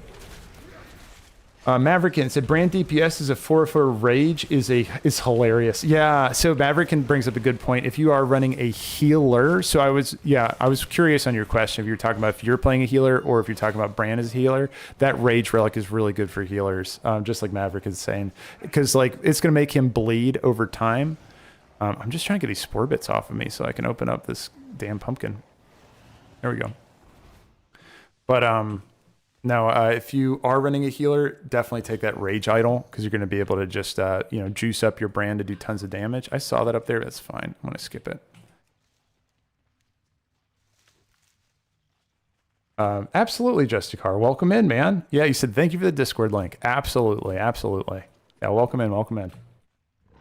Yeah, I just want to mention, guys, if you are enjoying the content, I really appreciate you stopping by and hanging out here. If you do like Twitch, if Twitch is a thing that you like, I am trying to get partnered over there. If you wanted to watch on Twitch, toss a follow over there. That's awesome. It helps me out. But it's more important that you all stay on the platform that is good for you. Wherever you like to watch your stuff, watch it from there. That's way more important. But if you do like Twitch and you wanted to help me out, that would be one way to help me out. So link is in the description there if you're on YouTube, if you did want to watch over there. Otherwise, no problem at all. Just stay right there on YouTube. Just happy to have you in. This guy, by the way, this is a pretty easy one. I don't really have too much of a difficulty with this guy. I'm curious about him on tier 11 because I'm looking for an easy ass boss that I can just jam out in tier 11. For a while, I was doing Nightmare Sanctum to try to get my solo tier 11 run, and it was not working. Hey, I appreciate that, man. Peroxide Pigeon. Thank you. That's a cool name, man. But yeah, I appreciate it. Thanks for the follow over there on Twitch. That helps me get partnered. I really, really appreciate it. Thank you. Thank you. I tried to stun that. You can't stun bosses. Duh. But I'm looking for like a nice... Actually, I'll turn to you guys. You guys got a good suggestion for which delve do you use as your push delve? I was using Nightmare Sanctum for a while, and I have more trouble with the trash mobs than I have with the boss. It's just kind of a pain in the ass. Chromzor, I appreciate that follow, man. Thank you so much. That helps me out a lot getting partnered over there. I appreciate it, Chromzor. Chromzor. Yeah, welcome in, man. Welcome in. Yeah, also too, guys, I'm never offended if you tell me how to say your like Twitch name or YouTube name correctly. Yeah, and it's just on me. Like I am terrible with pronunciation, so I'm never offended about a correction. I want to make sure I'm saying your name correctly, but I'm fairly certain that's gonna be Chromzor. Let's see over here. You see this? You see what I'm talking about? Can't even find it. Way down in the bottom right hand corner is the only area you can actually click on this thing. So guys, again, anybody that's taking a break from WoW for any given amount of time, interact. Type in interact in the search bar, and you can go ahead and bind your search bar or your interact target key. And let me tell you what that does. You're standing in front of something, you got your pets all over it, you got Brann sitting in front of it, just chilling. Doesn't matter. Press. I'm going to press my interact key. Here's my cursor. Over there on the left. There you go. Oh, shit. Yes. Yes. All right. So, guys, I'm going to move that to a 6 now on Delver's Bounty. Fuck yes. Love seeing it. All right. Cool. So, Delver's Bounty right there. Another one. That's exciting. Anyway. Fuck yeah. I'm just always happy to see Delver's Bounty. And, guys, now I'm wondering, do I got to save that for next week? But I want to use it this week. Okay.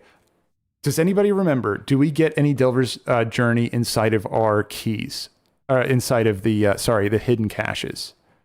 Do we get any Delver's Journey? Is there any reason for me to save that for next week? Or can I go ahead and crack that this week? Because that's going to just suck ass if I got to sit on that for a week. Oh, thanks for the follow there. I appreciate that. Johnny Tanker, welcome in, man. Welcome in over there on Twitch. I'm trying to get partnered there, and that helps me out a lot. Is it just me, or do WQs feel starved for copper key shards? I'm with you, Guatemalan. Actually, I'm going to go ahead and do that check really quick. I like to check just to see where the copper keys are, just for anyone else that's playing right now, because I know it's easy to forget that. Here, hold on. I'm going to step outside of the delve. Maps are you... Oop, disconnected. Hold on. I'll reconnect there. Let's see. Since you can't hold more. That's true, Brian, but what I could do is just save it for when I find another one, and then I could just go ahead and use that and then pick up a new one. So... Hollow Be Thy Game said, I wouldn't save, you may get more. Yeah, that's true. That's true. You know what? You guys are convinced me. I'm so happy you're telling me this because I want to use it anyway. I don't want to wait. I want to do it. So yeah, no, it sounds good to me. Nurtansky said, Underkeep, use mobs to kill after the mob. Yeah, gotcha. Underkeep's good for doing that over there too. Dog Baylor? A dog Baylor? And guys, sorry, the resolution on my screen that has my Discord down there is awful. Sorry if I got that wrong there, but it looked like Dog Bailier is what it said there on that really low res screen. And also my eyes suck too. My vision sucks. So, I mean, it's a combination of two things making that a disaster. Guys, I'm checking really quick for coffer chests or coffer keys, and I don't see any so far. Let's see. Chitnoid belt. Nope. Sky Racer's purse. Let's go down to Ashkahet. Yeah, guys, I'm with you now. Like, yeah, I haven't seen a coffer key quest. Oops, hold on. I did want to check one more. I didn't do Isle of Dorn yet, I don't think. Not a single thing. Nothing. Yeah, not a single coffer chest. Nothing. That sucks. Yeah, no, I haven't seen a whole lot of those at all. Like zero. Like recently. For like the past week, I haven't seen like hardly any. Okay, so did I miss any coffer? Oh, they got rid of this. Oh, that sucks. So I guess you can't see where your delvers or bountiful delves are anymore from the big screen. That really sucks. So now you got to go back in and just look at each door to see if you forgot anything. I think I ran 4, but I can't remember for the life of me. I don't think I did an Ashkahet one yet. Right? Yeah, there's one. Okay, I got to do Takrathon. Yeah, I was going to say, I didn't think I did an Ashkahet one. And I think they put 1 bountiful in every single zone. Saving keys for next week. Oh, yeah, King San, I do play an NA. Yeah, I do. I am on NA. I'm not a U. Great question there, King San. Let's see. Yeah, I'm saving my coffer keys so I'm saving my keys for next week. Yeah, Captagas. I think you responded to someone else there. It was saying, why not use your keys? Guys, again, a reminder, if you're interested in saving those keys, it might be a good idea because we're going to get that sign event next week. And what a sign event is in the top right-hand corner. You can see sign of battle, increased honor in battlegrounds. We're going to be getting the Delvers version of that next week, where we're able to get additional... Oh man, I always get lost in Hollow Fall. Oh, it is the worst. We're going to get additional undercoin. There it is. I see it. It's over there on the left. Additional undercoin, Delver's Progress, and also Companion Experience. So if we save those keys, we'll get more Delver's Journey, since our Delver's Journey does drop at 200 points of that. Oh my god, what is going on with Rare Scanner? Rare Scanner's going crazy. That's what that is up there, by the way. That's insane. I hate that. That's awful. Yeah, that's so, guys, Rare Scanner is really good for letting you know where everything's at. If you actually go there and follow up and actually pick it up. I'm bad about doing that. I mainly use Rare Scanner for finding rares. It'll pop up with a little image of them right over here on the left, and you'll be able to click on that, and it'll put a skull over their head so you can find them more easily. Rare Scanner is fantastic, but... yeah, look at all those I discovered through there, just flying through. Rare Scanner will also mark it on your map with pink little chests of things you can go pick up. So that's really nice too. That's either Rare Scanner or Handy Notes. I mean, Handy Notes is going to show you where they are at a baseline. Rare Scanner is going to alert you when they're next to you. So those two in tandem are going to work really well. Dev QT said, good morning, Gladius Gaming. Well, welcome in here. Good morning to you. How are you doing, man? How are you doing? Are you a blacksmith by chance? No, I am not, Duller Dog. I am of no use to you. I am a double gatherer on this character. I do mining and herbalism. So unfortunately, I'm not good use to you at all. I am going to be leveling up my warrior, and I'm doing enchanting and tailoring. Enchanting and tailoring on him. But yeah, I have not been keeping up with his professions at all. I've been mainly just doing my gathering. That's what I've been sticking with for now. Let's see. Oops. Where is it? Over here. All right. And off we go. Oops. Oh, no. Yeah. Just so you guys know, if you ever do what I just did, there is a little rope over here you can click that's going to lead you on up. Oh, does it really like fade the screen and make you go up like that? They didn't do an animation for the rope. That's funny. But yeah, so if you ever get stuck down there, just click on that rope. You'll come on right back up. And if you're flying in there, it's easy to just fall in. Let's see. Fig Leaf said, for a couple days, the Delve bonus week overlaps with Darkmoon Faire. Really? Damn, Fig Leaf. That's a really good call out. Thank you for that. And I think Brann levels faster with the rep buff since... Oh my god, dude. Okay, Fig Leaf is dropping some legendary knowledge down there in the chat. So guys... To break that down, Fig Leaf, thank you for that. Really, thank you for that. So guys, remember the Wii buff? Oh my God, this is fantastic. So if it theoretically works, right? So the Wii buff you get during the Darkmoon Faire, you have two choices, right? You can either ride the carousel, get the Wii buff, or you can put on the top hat and get that buff. It's a 10% buff to experience and reputation. And again, guys, look at this. Brann Bronzebeard is technically classed as a reputation. He's in your reputation category. He's there. He's also a warbound reputation, right? So we can go ahead and put that Wii buff on and be able to take that Wii buff into all of our delves, and we should get more Brann experience during the Darkmoon Faire, which also overlaps from what Figleaf is saying with the 25% increased Brann experience during the sign event next week. Hell yeah, Figleaf. Oh my God. Legend. Thank you for sharing that. Really, really good idea. I hope it works. So guys, we'll have to see if it works. That's theory. You know what I mean? But yeah, no, that is a fantastic thing to test. Hell yeah, man. That's awesome. Let's see. Nikki, you said, I have a Bountiful Delve Helper add-on. That's pretty good. Cool. Nikki, I'm going to check that out. What does it do for you?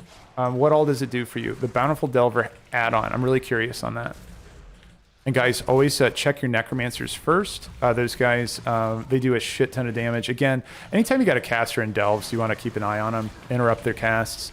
Spell damage was nerfed from those guys. And also their health was nerfed. A lot of the casters' health were nerfed, like Threadmancers and that kind of stuff. But yeah, you just want to go ahead and focus those guys down first. At least that's what I do. I'm gonna try to be better about picking up my blood orbs this time around. I feel like I keep forgetting them. Let's see, pretty map showing the delve, tracking keys and echoes. Nice, Nikki, and waypoints for delves. Oh my God, that would be great. Oh, that'd be wonderful. Waypoints for delves would be fantastic. I feel like I fly around in circles. Oh, guys, here, really quick. Let's see, potion. So, again, anytime you're running these, I'm just trying to shout this from the hilltops anytime I can because a lot of people hate underwater delves because of the breath mechanic. Well, yeah, you can play a druid. Yeah, you can play a warlock. You can play an undead character. All those are beneficial. But if you're playing something that has none of the advantages, like a night elf, hunter over here, you can go ahead and buy one of these off the auction house, a Drainic water breathing elixir. That's going to work, and it's going to just negate the effect while you have the potion. Keep in mind it doesn't last through death. Or you can do Noggin Fogger. Noggin Fogger also will work. Or you can get a Kaluka fishing pole, which is a wrath reputation you have to get exalted with for you to buy one of those from the Tuskar village. So yeah, those are your options if you are a non-water breathing class. Like my Night Elf Hunter over here. There is nothing we're good at when it comes to breathing underwater, so. Dironok, you could say you can also do turn belly tea food. Good call out there. I didn't know about that, Dironok. Awesome. The Kaluka fishing pole. Yeah, Newt. Exactly. Yeah, you can grab that fishing pole. That is a good one to do as well. The nice thing about that one is it will persist through death. In fact, you just equip it to your character, and eventually you're just going to forget that mechanic even exists because you can put it on your reputation bar. Or sorry, your profession loot. Here, if you've never done a profession before, this is what I'm talking about. You can put it up here for fishing, right? And it'll just always be equipped in your that slot. Okay, for a second there, I thought I still had the Draconic pickaxe, and I was gonna be like, really? Anyway, make sure you're interrupting your necrotic bolts, guys. That's what's doing all the damage to me right now. I'm gonna go ahead and shield wall this second one. And then, again, make sure you're taking your Dwarven medicine because it's going to put a hot on you over time, and that hot stacks really nicely on your Clefthoof as well. If you didn't know that, it's going to apply to both your characters. If you're playing a pet class, it's going to put it on you. I think, actually, Warlocks in the chat, let me know. Does that work for you guys too? Do your Voidwalkers or Felguard or whatever, do they also get the, the hot like my pet does? Because look, here's my pet. Let me get that out of the way. You can see Dwarven Medicine stacks on him. And again, it does stack, right? So the more of those I'm drinking, I'll be able to keep that rolling hot on him. And again, let's go ahead and say it. You want a Clefthoof for that too, because they're going to get 20% extra healing because of Blood of the Rhino. They're fantastic. Chosen Gaming. Okay, and Batman. I'm going to get to both of these really quick. What item level should I beat Zekvir at? You're going to want to go ahead and fight him at, the thing is, I wish I could tell you. And so first of all, it's going to depend on your class. Every class is going to be different, every type of class, every spec, everything like that. It's just going to depend on when you hit your PowerPoint. And also, I'm still working on Zekvir. Actually, that's my plan. As soon as I finish this one, I'm going to go do some attempts on Zekvir to see if I can clear him. So I wish I could tell you exactly how many licks it takes to get to the center of the Tootsie Pop, but it really depends on whatever class you're playing. Really depends on that first. Because like I know that well, for example, actually in the Guardian, there was a Guardian Druid in the chat was just saying like, I just cleared this and I just fought him inside of my delve. Does that mean I can kill him in my lair? Like, let me know. Did that work for you? Like when you were able to kill him in the delve, were you able to go and kill him in the lair too? Again, you're missing out on a couple mechanics when you do the delve fight versus the lair fight. But yeah. Yeah, Batman. I wish I had a better answer for you on that in particular, though. I'll be able to tell you, are you doing BM Hunter by chance, Batmans? You can let me know on that. And then over here, Chosen Gaming. After all the Delve adventures with that Rhino, he deserves a proper name. You're right. How does he not have a name yet? Oh, man, that's a really good point. I've had this Cleft Hoof for so long. And he's just been Cleft Hoof, generic Cleft Hoof. Damn. Ooh, okay. I got to think of a good name for him. Or if anybody's got good ones in the chat, I will snipe it if I see a good one. That's a really good point. Actually, you know what? Chosen Gaming, tell me a suggestion for a name, and then we'll see if... I can't guarantee you I'll take your name suggestion. I won't promise that, but you get first dibs on giving me a suggestion. But anyway, that's a good one too, Guatemala. Okay, and then Batman's, you said, I can beat him in the delve, not the lair so far. Yeah, no, I'm with you. Batman, it's missing on a couple of mechanics, right? Because if you do him inside the lair, he's also going to put down cocoons. And for me, that was my big tough part. Well, I mean, I'm saying was as if I've done it yet. I haven't finished him just yet. But something I'm struggling with is getting those cocoons down before they hatch, because it's an instant wipe for me after that. Oh, okay. Super Ben's got a good one. All right, Chosen Gaming, I want to hear yours first before I settle on any of these. You got first dibs. You have as long as you need, Chosen Gaming, to think of a good name suggestion. No pressure, no rush. Whenever you're ready, you just say in the chat there, hey, man, I got my suggestion ready. And then, yeah. Because I know naming a pet sometimes takes a moment. No, you're good. Take your time. Oh, it said you name it. Maybe something to do with delves. Okay, that's a good idea. That's a good idea. I got to think of it. I like the up dog over there. That's a good one. I don't know. I'm going to have to think. Here we go. Nikki said Pony Boy. Name Delver. Okay, just Delver. That's good, Buzz. I like that. Half Calf. Ooh, okay, hold on. Nikki, that's pretty good. Half Calf. I really, really like that one. Underdog. Brann Bronzebeard, saying Aaron. I like that one too. Oh man, Half Calf is like legit. I'm gonna have to really think. I'm gonna think. This is really good. Spelunker. I have so many good ones, guys. Jesus, you guys are so creative. This is fantastic. But yeah, no, I'm gonna have to think on that. You guys are really giving me some good ideas. Holy shit. Half Calf is in the lead though right now for me. I love that idea, because it's like the half calf coffee versus it's a calf, like a, yeah, that's good. That's wonderful. All right, let's see. So I need one more Niffin to rescue, and I need to crack this chest right here. You see, I love drinking that Draenor potion. Like I'm not even thinking about breath at all. I do sometimes stop by the bubbles still just to get the extra speed boost. That's really nice. Oh, there's the Nerfin. There's the Nerfin. Yeah, Makura. Bronze Hoof. Ooh, that's a good one too. Oh my god. Damn. That's a good one too. Holy shit.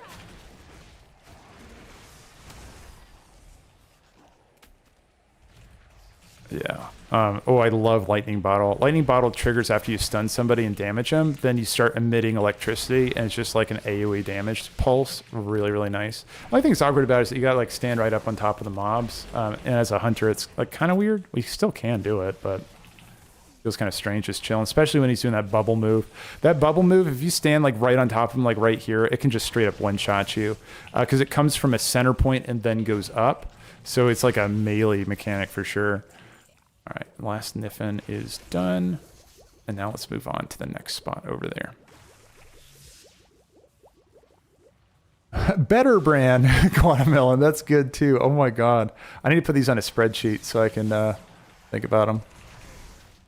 Rhinox, the old Beast Wars cartoon. Oh yeah, Chosen Gaming. I vaguely remember that. I feel like yeah, anybody that's like, you know, familiar with like Beast Wars and stuff. There was a time where there's a bunch of those like robot like shows and stuff, right? Like you had Beast Wars and like, wasn't there like Animorphs and then like Transformers, I guess, transformed into like the different cars and stuff. I never really like watched any of them. Oh, and there's like Gundam. So if you talk about like all the you know, like I guess those are anime shows. They count as cartoons, I think, right? I mean, I'm gonna piss off some anime lovers in the chat, but I guess they're cartoons, right? I feel like they count. Whole Brann, yeah. I still have Pig from Razor Fan Crawl back in vanilla. Oh, Pork Rocket, that's good, nice. Yeah, okay, so Guatemala is saying you were either an Animorphs kid or Goosebumps kid. That's right, it was the books. Yeah. Yeah, they had those weird ass covers where it was like, really it was the genius cover design.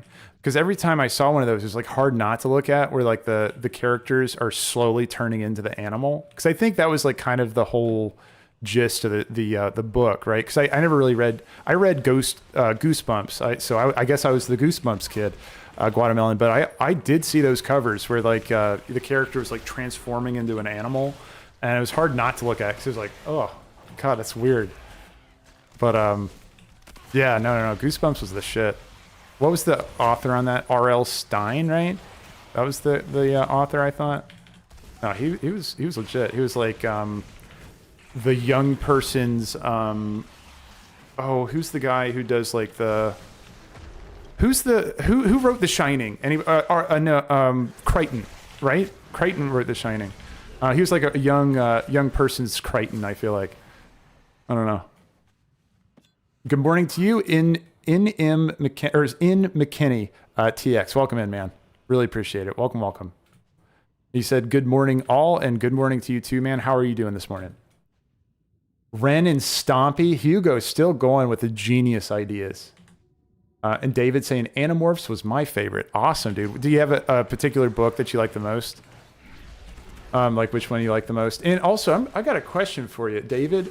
In those books, was it recurring characters or did it just follow a completely different story each time? Something I always liked, even as a kid, I always loved anthologies. I loved like brand new stories that are just totally different than what came before it. Short stories still to this day are my favorite, where it's just like, what I appreciate about short stories is that you have to convey the entire meaning and narrative. It's like straight to the point. You can't waste a single word. There's no filler chapters. There's no time wasters. It's just like, here's my world, here's my idea. And then, you know, you just set it down, you're ready to move on to the next thing. Anthologies are the shit. I love them. And I really like horror stories, right? So like the scary ones. Like, so Neil Gaiman has a good one, Trigger Warning. I really, really like that one. That was fantastic. And it's called Trigger Warning because it's like, yeah, it's just like it's anthology of like spooky stories. Yeah, I don't know. I was always like, that was just kind of my thing, what I liked to read. Was always like the horror genre. My favorite book of all time is, for anybody that cares, I don't know, I'm just saying this, but my favorite book of all time is Dracula. 10 out of 10. Bram Stoker Dracula. If you don't, if you don't normally read, and that sounds interesting to you at all, I can't suggest it more than to say, hell yeah, dude. No, it's a fantastic book. My favorite book, period. Crichton wrote Jurassic Park. I think he also wrote The Shining, Guatemalan. He wrote Jurassic Park, The Shining. Well, guys, tell me if I'm wrong in the chat. I cannot remember who wrote the fucking Shining. I'm pretty sure it was Crichton, but I could be totally wrong. Sayan Aaron said you might enjoy love. Oh, no, I have. Sayan Aaron, oh my God. Yes. Love that. He said you might enjoy Love, Death, and Robots. Love it. No, that's fun. And it's like, the thing is that it's a weird ass show. It is really strange, but that's what I like. I like the kind of weird ass narratives in short story format. The weirder, the better. Just odd ass things. Another anthology that I'm absolutely in love with is Black Mirror. I'd compare that pretty closely to like Love, Death, and Robots, both on Netflix. Great shows, like just so fucking awesome. Stephen King. Okay, Dan. That's it. Yeah, Michael Crichton was the... Yeah. Okay. No, I'm so glad you said that. Dan, that was like... it was in my brain, and I couldn't get it out of my brain until you said that. I'm so happy. Yeah, Dan, Stephen King is the horror author. So I was thinking that, like, yeah, kind of R.L. Stein, like, I think that was his name for Goosebumps. He was kind of like a young person's Stephen King, is what I was trying to think. But, yeah. Thick Botto says, I'm returning WoW after a few years, and I don't quite understand crafting orders and such. Is it possible to get Thorforn to craft me a weapon like you have? Thorforn, you see that? They're looking for your master crafting ability, man. Here, I got a suggestion for you, Thick Botto. Just in case Thorforn's not here, join the Discord. If you do ! Discord, if you're interested, like, it's totally up to you. Hitman over there is like, yeah, Stephen King. Awesome, man. I appreciate that over there too. So if you're interested, we've got a Discord going. It's growing. And it's just like chill guys playing WoW. If you even just wanted to drop in there for a moment and drop a DM or just message Thorforn, maybe he can make that weapon for you. There you go. Thanks for the ! Discord. Appreciate it, guys. Yeah, so, yeah, appreciate that. Oh, Thorform's there. Thorform, you have a customer looking to commission one of those POW X2s. Let's see. I'm just double checking. Thick Botto, I just want to make sure you're looking for a gun, right? Because he is an engineer, right? If you're looking for a different kind of weapon, you might be looking for a blacksmith or inscription or something like that. But just, yeah. So, you'll just want to message him over there. And he's on the Discord if you wanted to talk to him over there. But, let's see. Suspicious Sniffin, I grabbed him. And then Giago said, did you check your delves left for... Oh, shit. I'm so glad you said that, Giago. I'm going to go ahead and do that. Guys, if you don't know, there is a... not a plugin. There is a... Actually, I wish there was an add-on for this. There should be. But there's not. There is a certain number of Brann experience delves you can run in a given week to help keep single character players keeping up with multiple character players. And I'm going to show you that in just a second. Let me complete this delve and I'll go ahead and run it. Actually, no, let me run it now. I'm going to go ahead and kill these guys and I'm going to run that command. And I'll share it with you all in the chat. If you're on YouTube, you can beat me. And it's actually in the comment section, not the comment section, it's in the description. Okay, let me kill this guy because I just pulled him by mistake. Okay, there you go. So Thorforn said Thorforn's not quite there right now, but Prox, let's see, who was it that was saying it? Thick Botto, right there, he just dropped his B-net. If you wanted to go ahead and just add him on there, he'll be back later, and then he'll tell you who to send the thing to. So there you have it. Okay, so guys, let me go over, I'm going to grab this from my description really quick. And I'm going to plop it in two places for you. Hold on one second, guys. My description. Where is it? There it is. Got it. Okay, so here's the Brann XP checker is what I'm calling it. Okay, so a guy on Reddit posted this originally, right? So there is a certain number of Brann. Let's see. Oops, did I do it right? Yeah, there we go. So here it is in YouTube, guys. So over there, YouTube, and then over here on, let's see, there we go. I went ahead and put it on Twitch too. So this one, I'm going to show you how it works really quick. So when you run this, edit mode, pull this up here for you guys for just a second. And then let's go ahead and do this. So you can see I ran that command and I got 23 Bountiful Delves remaining, right? So that tells me how many Bountiful Delves I can run to get Brann experience. Outside of that, I will not get more Brann experience, period. There you go. So that's how that works, right? So just interpreting the data there. Let's go and move the edit back down. So if you run that for yourself, you'll be able to see how many of those delve maps you can run. Oh, nice. I feel like he never puts the campfire down for me anymore. Yeah, the sweet weapon I have, that's what you're going for, Thick Botto. Yeah, then you want to talk to Thorforn there. So there you go. So if you run that script, then what it's going to do is it's going to tell you exactly how many. Yeah, and Bob Merlin said, is that per day or per week? That is a good question. I think we did confirm it is per week because I ran it the day before reset and I ran it after. I got 10 the day before reset, and then I got 30 after, right? So I do know it does reset on a weekly. Now here's my question. Does it roll over, right? So if there's something we didn't do in that given week, are we going to get that added to our weekly cap the next week? I'm going to find that out for you this next reset. So on next Monday, I'm going to run the command right after I do all my delves that day. And then I'm going to run the command again when I log on the next day on reset to be able to see exactly how that all works. So let's see. So what level is your Brann right now? Bob Merlin asked. Bob Merlin, my Brann is reputation right here. He is 48. He's 48 right now. So he's cruising on along. And guys, just a reminder, don't forget to always do all of your Zekvir packs, right? So Zekvir's influence, you can read it right here. It says defeating these enemies will provide an additional undercoin Delver's journey progress at the end of this delve. And it maxes out at 200. Well, no, you get 150 for the boss kill and then 200 out of the box. So yeah, just make sure you're killing all your Zekvir packs. You can scroll over this on the right-hand side to be able to see enemy groups remaining, 1 of 3 at the bottom. You can see I have 1 left right over here. So I'm gonna go ahead and fight it. And then it should be 0 of 3. And once it says 0 of 3, you know you've done all of them. So you're gonna get the max amount of undercoin and Delver's Journey and all that kind of stuff. So nice. I was able to stun the second one. And then I'm gonna feign death the third one he's about to do in just a second. There we go. Yeah, try to never get hit by Defiling Breath. That thing is nasty. Like, it is just going to one-shot you. And I have my counter shot back, but yeah, it doesn't matter. How be that game? No one else has mentioned that Zekvir mob pack tip. Massive help. Thank you, thank you. Absolutely, how be that game. I appreciate it, man. Well, I'm glad that helped out. Absolutely.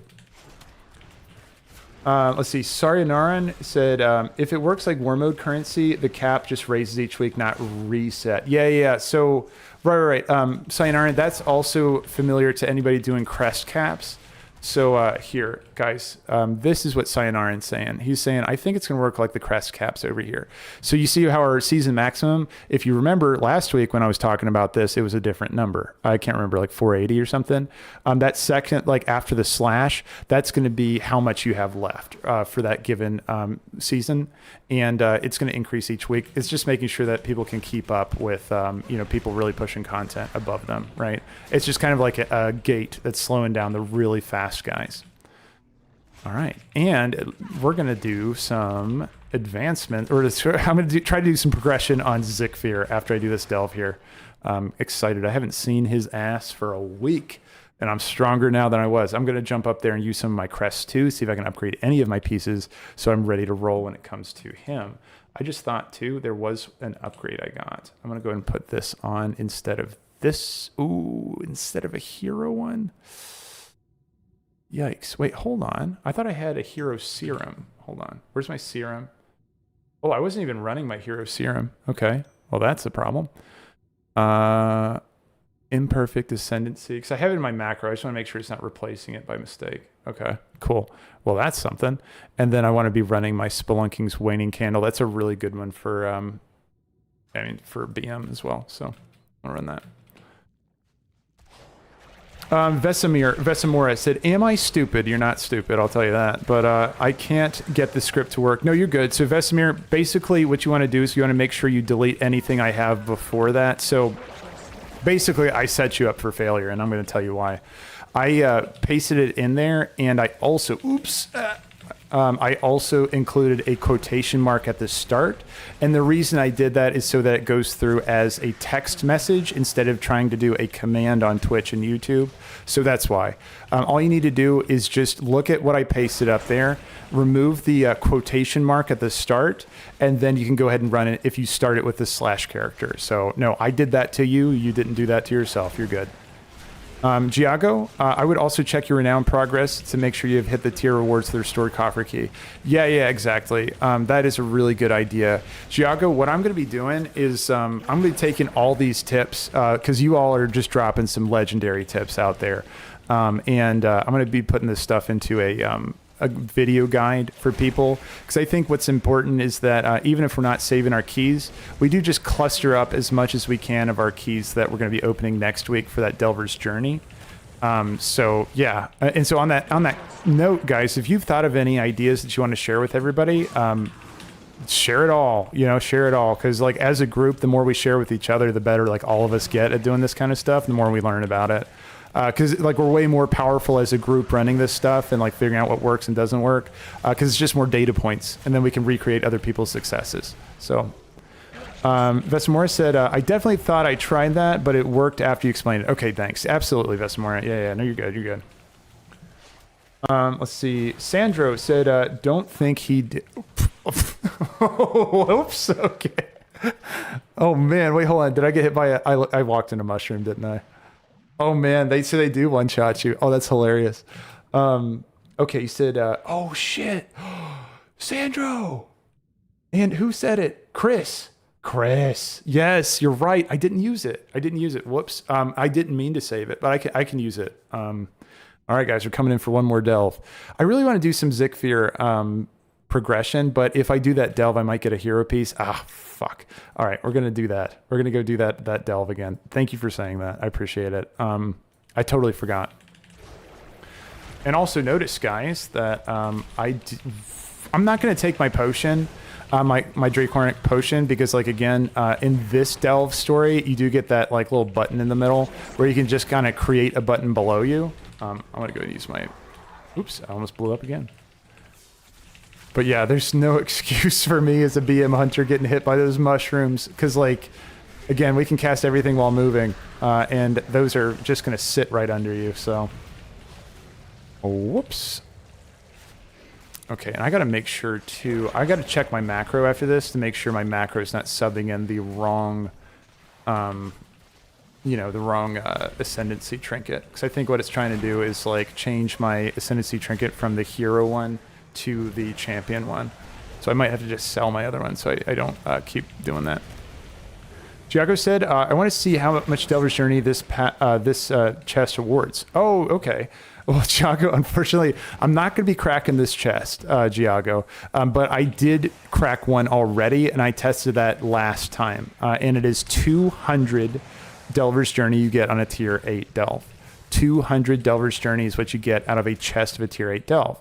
Now, in a moment, I'm going to get Delver's Progress or Delver's Journey from doing killing this boss. I'll get 150 from the boss, and then 200 from that. I would get 200 from opening that box. But again, I'm saving my keys. I already tested it yesterday, so I'm just going to go with the data that provide. Oh, you meant the map chest. Oh, gotcha, Giago. Gotcha. Yeah, I'm curious on that too. Actually, that'll be a good test, just so we all know if we should be saving those Delver's Journey or not. I'm happy to just go ahead and use it, because I sure as hell want to see what's inside. All right, let's see. And then Bob Merlin, you said over here, you said this is one of my favorite delves bosses. As a guardian druid, it doesn't hurt much, and as long as I don't eat the mushrooms and I have aquatic form for water breathing, it's channeling or something. Yeah, that's a good point. In the water, you swim, even though you can't swim up, you still move faster because it's a travel form. That's a really good idea. Man, yeah, Bob Merlin, you guys must have just an easy time as a druid in these.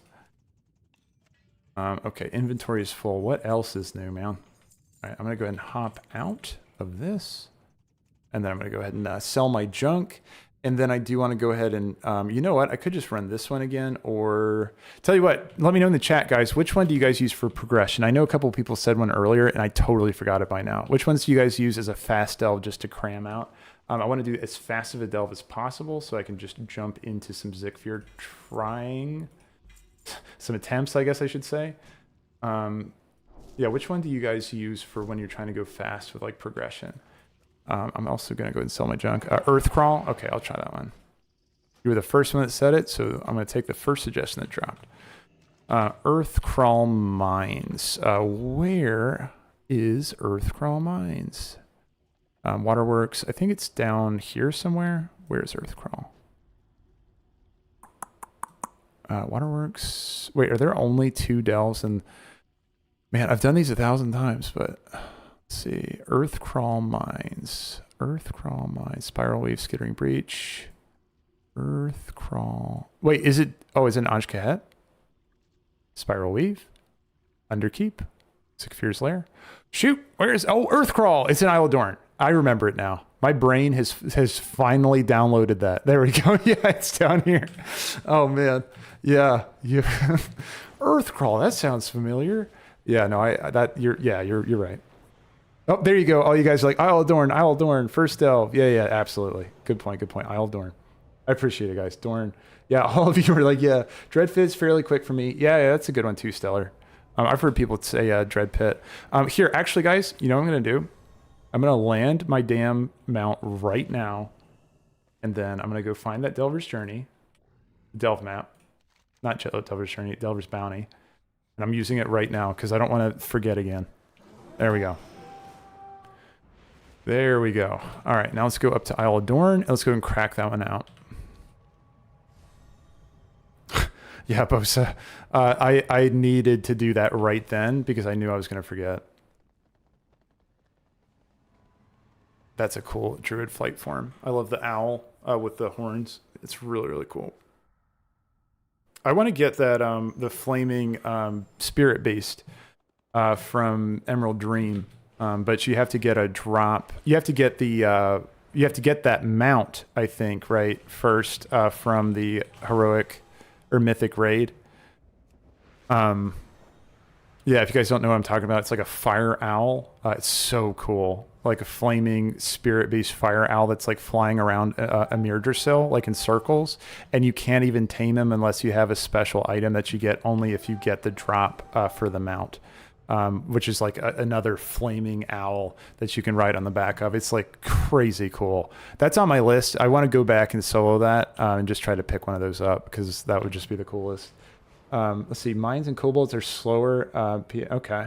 Gotcha. Yeah, this one, I'm curious about this one. Actually, I think there's a way to do a timer. I want to put up a timer just to see how long it takes me to get through this, but it should be relatively fast. Let's see. So I think what my plan is I'm going to clear this one, and then I'm going to do a couple Zekvir trials to see how far I can get on Zekvir, and maybe if we can get him down. But we'll have to see what we have time to do first. Oh, cool. This is a... Okay, nice. Let me go ahead and repair. I thought it was the flamethrower one. This one is a little bit faster if I remember correctly. So yay. That's awesome. Okay, just avoid the minecart. Let's see. So you need to do the raid on Mythic. Okay, I couldn't remember if it was Heroic or Mythic. And then Captain said DBM has timers in the chat when you finish. Oh, good point. Okay, great. Great, let's make it longer by walking into the the webs. Ouch. Oof. Okay, well, just making it more interesting. Why not? Okay, let's see. Oh, there's a frontal. Am I in the frontal? Yeah, I'm in the frontal. Okay, let's go and get... Well, this has just turned into a mess really fast. Let's go ahead and just... Hold on, Let's put that one down. I don't lose my map, do I? I don't lose my map. I don't want to find out. Okay, never mind. I'm going to do this anyway, because if I lost my map, that would suck. I don't think you lose your map. I'm pretty sure, but yeah, wow. Those are coming through really fast. I don't remember all those coming out like quite that quick, but here. Damn. Let's go ahead and fight them from this little nook right here. And also we're out of range of the frontal, so that'll be nice too. And I don't know where you guys came from, but I don't like Threadmancers. And then we're just chilling. Poor Brann. Oops. Did he break the key? Okay. Ascension. That doesn't sound good. There we go. Oh, yeah, that's right, guys. Okay, you all mentioned this earlier, too. You can use those carts to run him over, so he takes a lot of damage. I need to start using that. I can actually just position my pets in the way of that. That's going to be perfect. Okay, Spiral Weave in any version is far faster than easier delve in Tier 8. Oh, gotcha. Got you, Traffic. That's a good tip, too. Spiral Weave. Okay. Okay, I'll take a look at that one. Let's see, and then move across this. Okay, and then we'll move over here. Do I have Cheetah? Do I have Cheetah? I don't have Cheetah. And then put him in the way. Yeah, you like that? He likes that. Nice. That's perfect. Love it. And then unfortunately, oh, nice. He ran. It's hard to get him to move sometimes. Like, they just really want to post up and just sit there. Okay. And then let's move past this thing. Yeah, that cart annihilated me at the start. Really trying to be careful with those. Yeah, Traffic said not annoying, but just annoying as, or not hard, but just annoying as fuck. I'm with you. It just takes, like, you just got to focus on just dodging the not boulders, but you know what I'm saying? The carts coming through. So Chris said, who is the little title, so the little guy hanging off your left shoulder? That is because of the Zekvir relic. You're going to notice Brann's going to have one too. So yeah, there's a guy hanging off there right here on my shoulder. You can really see him right here. And then Brann should have one. He doesn't have one right now. But that just indicates the fact that I have this debuff, Bloodstained Blessing, which is reducing my health cap, but it's giving me, for example, right now stacked at 7, 14% increased healing, and also 20, increases damage and healing done by 14%, and then reduces my health by 21%. So it's like a Kiss Curse mechanic. It's pretty cool. You only get this one if you kill Zekvir. That's the main thing. Oh, Anarelos mount? Yeah, Uchi's Legacy, that might be it. I don't remember the name of it, but actually, here, let me just look it up. Anarelos. Anurelos. Yes, exactly. This one, guys. This is the one. This is the coolest. And you can get a flight form like this for druids, and you can also get a spirit beast tameable version of this for hunters. So, you know, he's wild. He's really cool. What do I have to kill over here? Delicious ore. Okay. So I'm just going to clear out a couple. Actually, here, why don't we just go ahead and pull a couple of these guys? Get that Threadmancer down. Interrupt him. And then, is that another Threadmancer? There's just so many Threadmancers. They're annoying because they just sit there.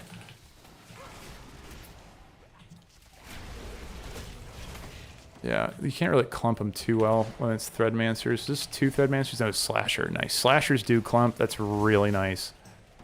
Come on, Slasher. Unless Brann pulls him. Oh, that's fine. All right, Brann. That could be your thing. Let's go ahead and get these down. Yeah, Mythic Amirdrassil. Right. Right. You're absolutely right. It is Mythic Amirdrassil that has that.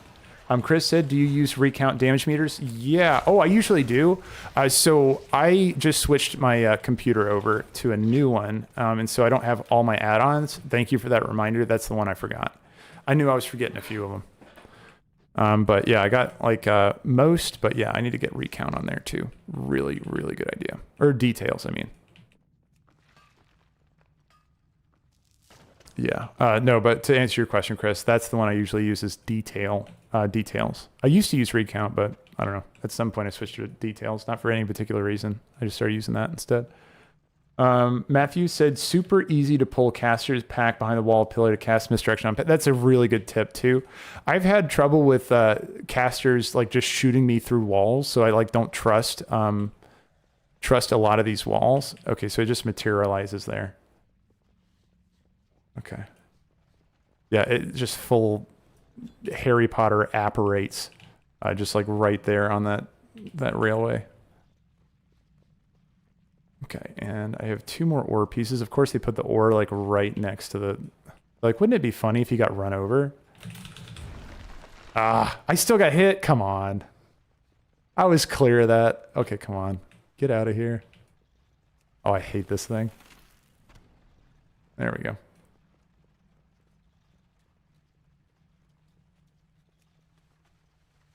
Let's see, and then grab this one. And then that should be it. I should have just one more. Where is it though? Oh, it's over there. Let's see, Blindside Gaming, you said, is there an in-game setting that sets a highlight effect around your character and interactable things? And yeah, it can be hard to see sometimes. I'm with you, dude. I'm with you. Yeah, my eyes suck. So all these little highlights and color changes and things like that are really helpful to me. So anyway, so what you want to do is go to options and just search. And again, they have a search bar now, guys. It's fantastic.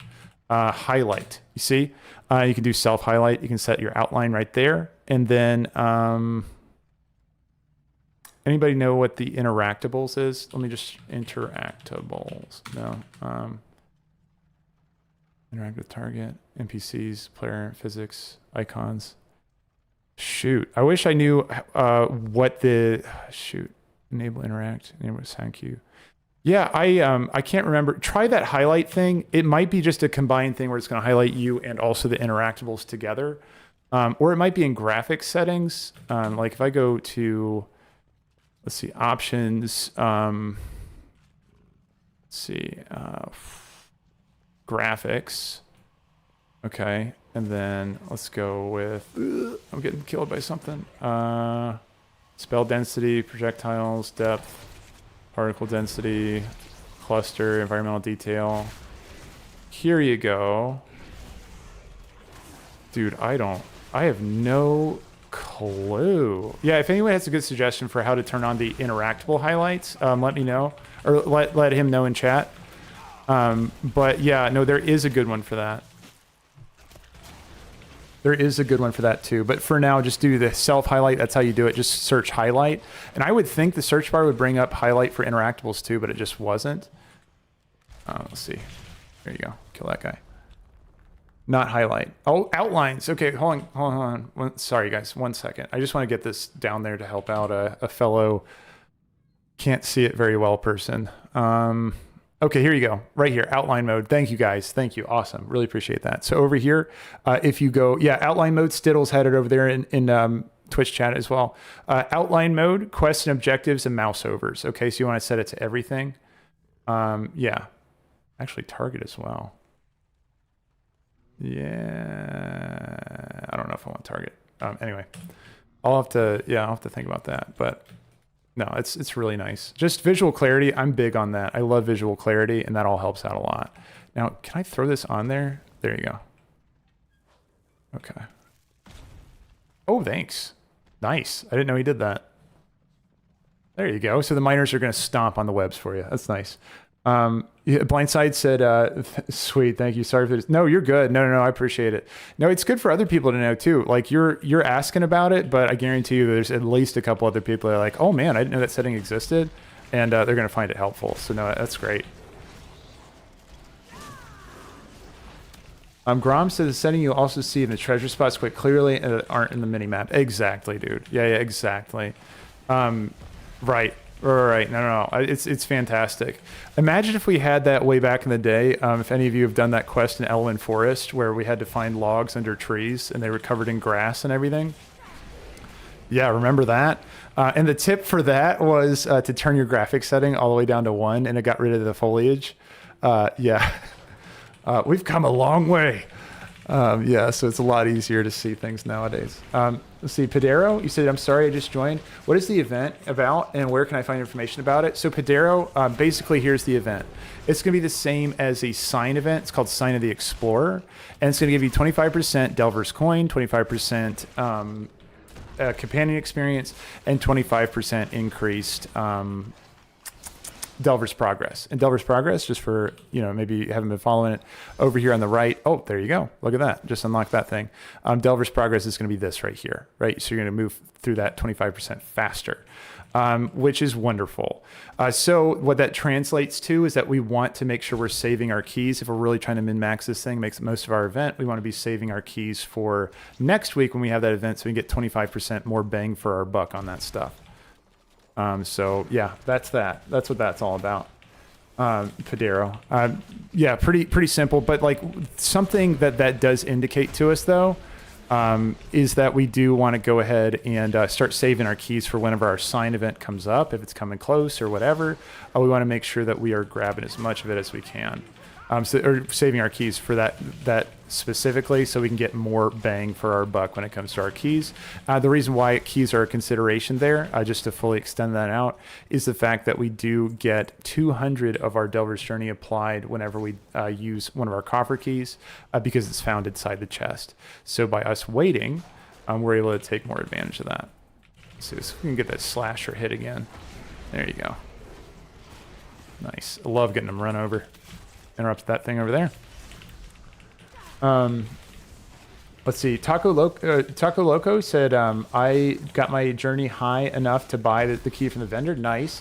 But it only lets me buy 3. Does this reset every week? There's a theory going on in the chat right now that yes. And the reason why we've come to that conclusion, because a couple of you are testing it out this week, but you won't know until the reset. But we got a theory moving that it will, because if you take a look at our final reward, discounted restored copper keys means they're going to be 50% cheaper. So that does indicate we'll be buying more of those. So it means that they should be purchasable more often. And I'm guessing it's reset weekly, which is going to mean at a baseline, we can do about 7 keys as a weekly reset, which is just super fun. I'm really happy to see that. Okay. So yeah. So after this, I should be able to get my my hero piece of gear for my Delver's Bounty. And again, if anyone's not familiar with what that is, the last delve I ran, I got a Delver's Bounty map, and I was able to use that item, and it applies this buff up here. It'll apply this buff up here. Delver's Bounty. You'll find a tier 8 hidden trove at the next tier 8 or higher delve that you complete. And so yeah, now I'm doing one of those. And at the end here, you're going to see a hidden trove chest, which does not require you to use a key on it. It is just something you are able to open, so it's just an additional benefit. Again, we love those as delvers. Everybody who is delving, it's always a good day when you see one of those things. Let's see what I'm going to do. What I'm going to do is toss this thing over here, and I want to skip them if I can, because remember, I have camo. So let's go ahead and use camo. Thank you for the stomps. And then let's go ahead and head on in to deal with the web general himself. Stock image doggos. Good morning, Gladius and all. I'm saving keys, and it's really hard. I'm with you, dude. I'm with you, man. No, it's really tough to make the decision to save them, but I mean, it really is going to be beneficial.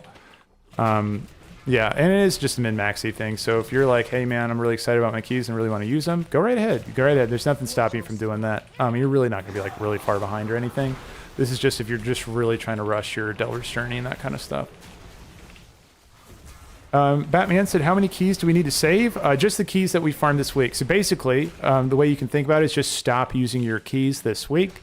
And then I'm going to think about all the possible ways we can get keys and really make use of that. And I'll do a video guide on just all those sources. But it's your normal stuff. Like you want to do your caches. You're going to want to do all of your, what is it called? The Radiant Echoes. You're going to want to do all of your world quests. But also you want to try to push your Delver's Bounty as much as you can, either this week or next week.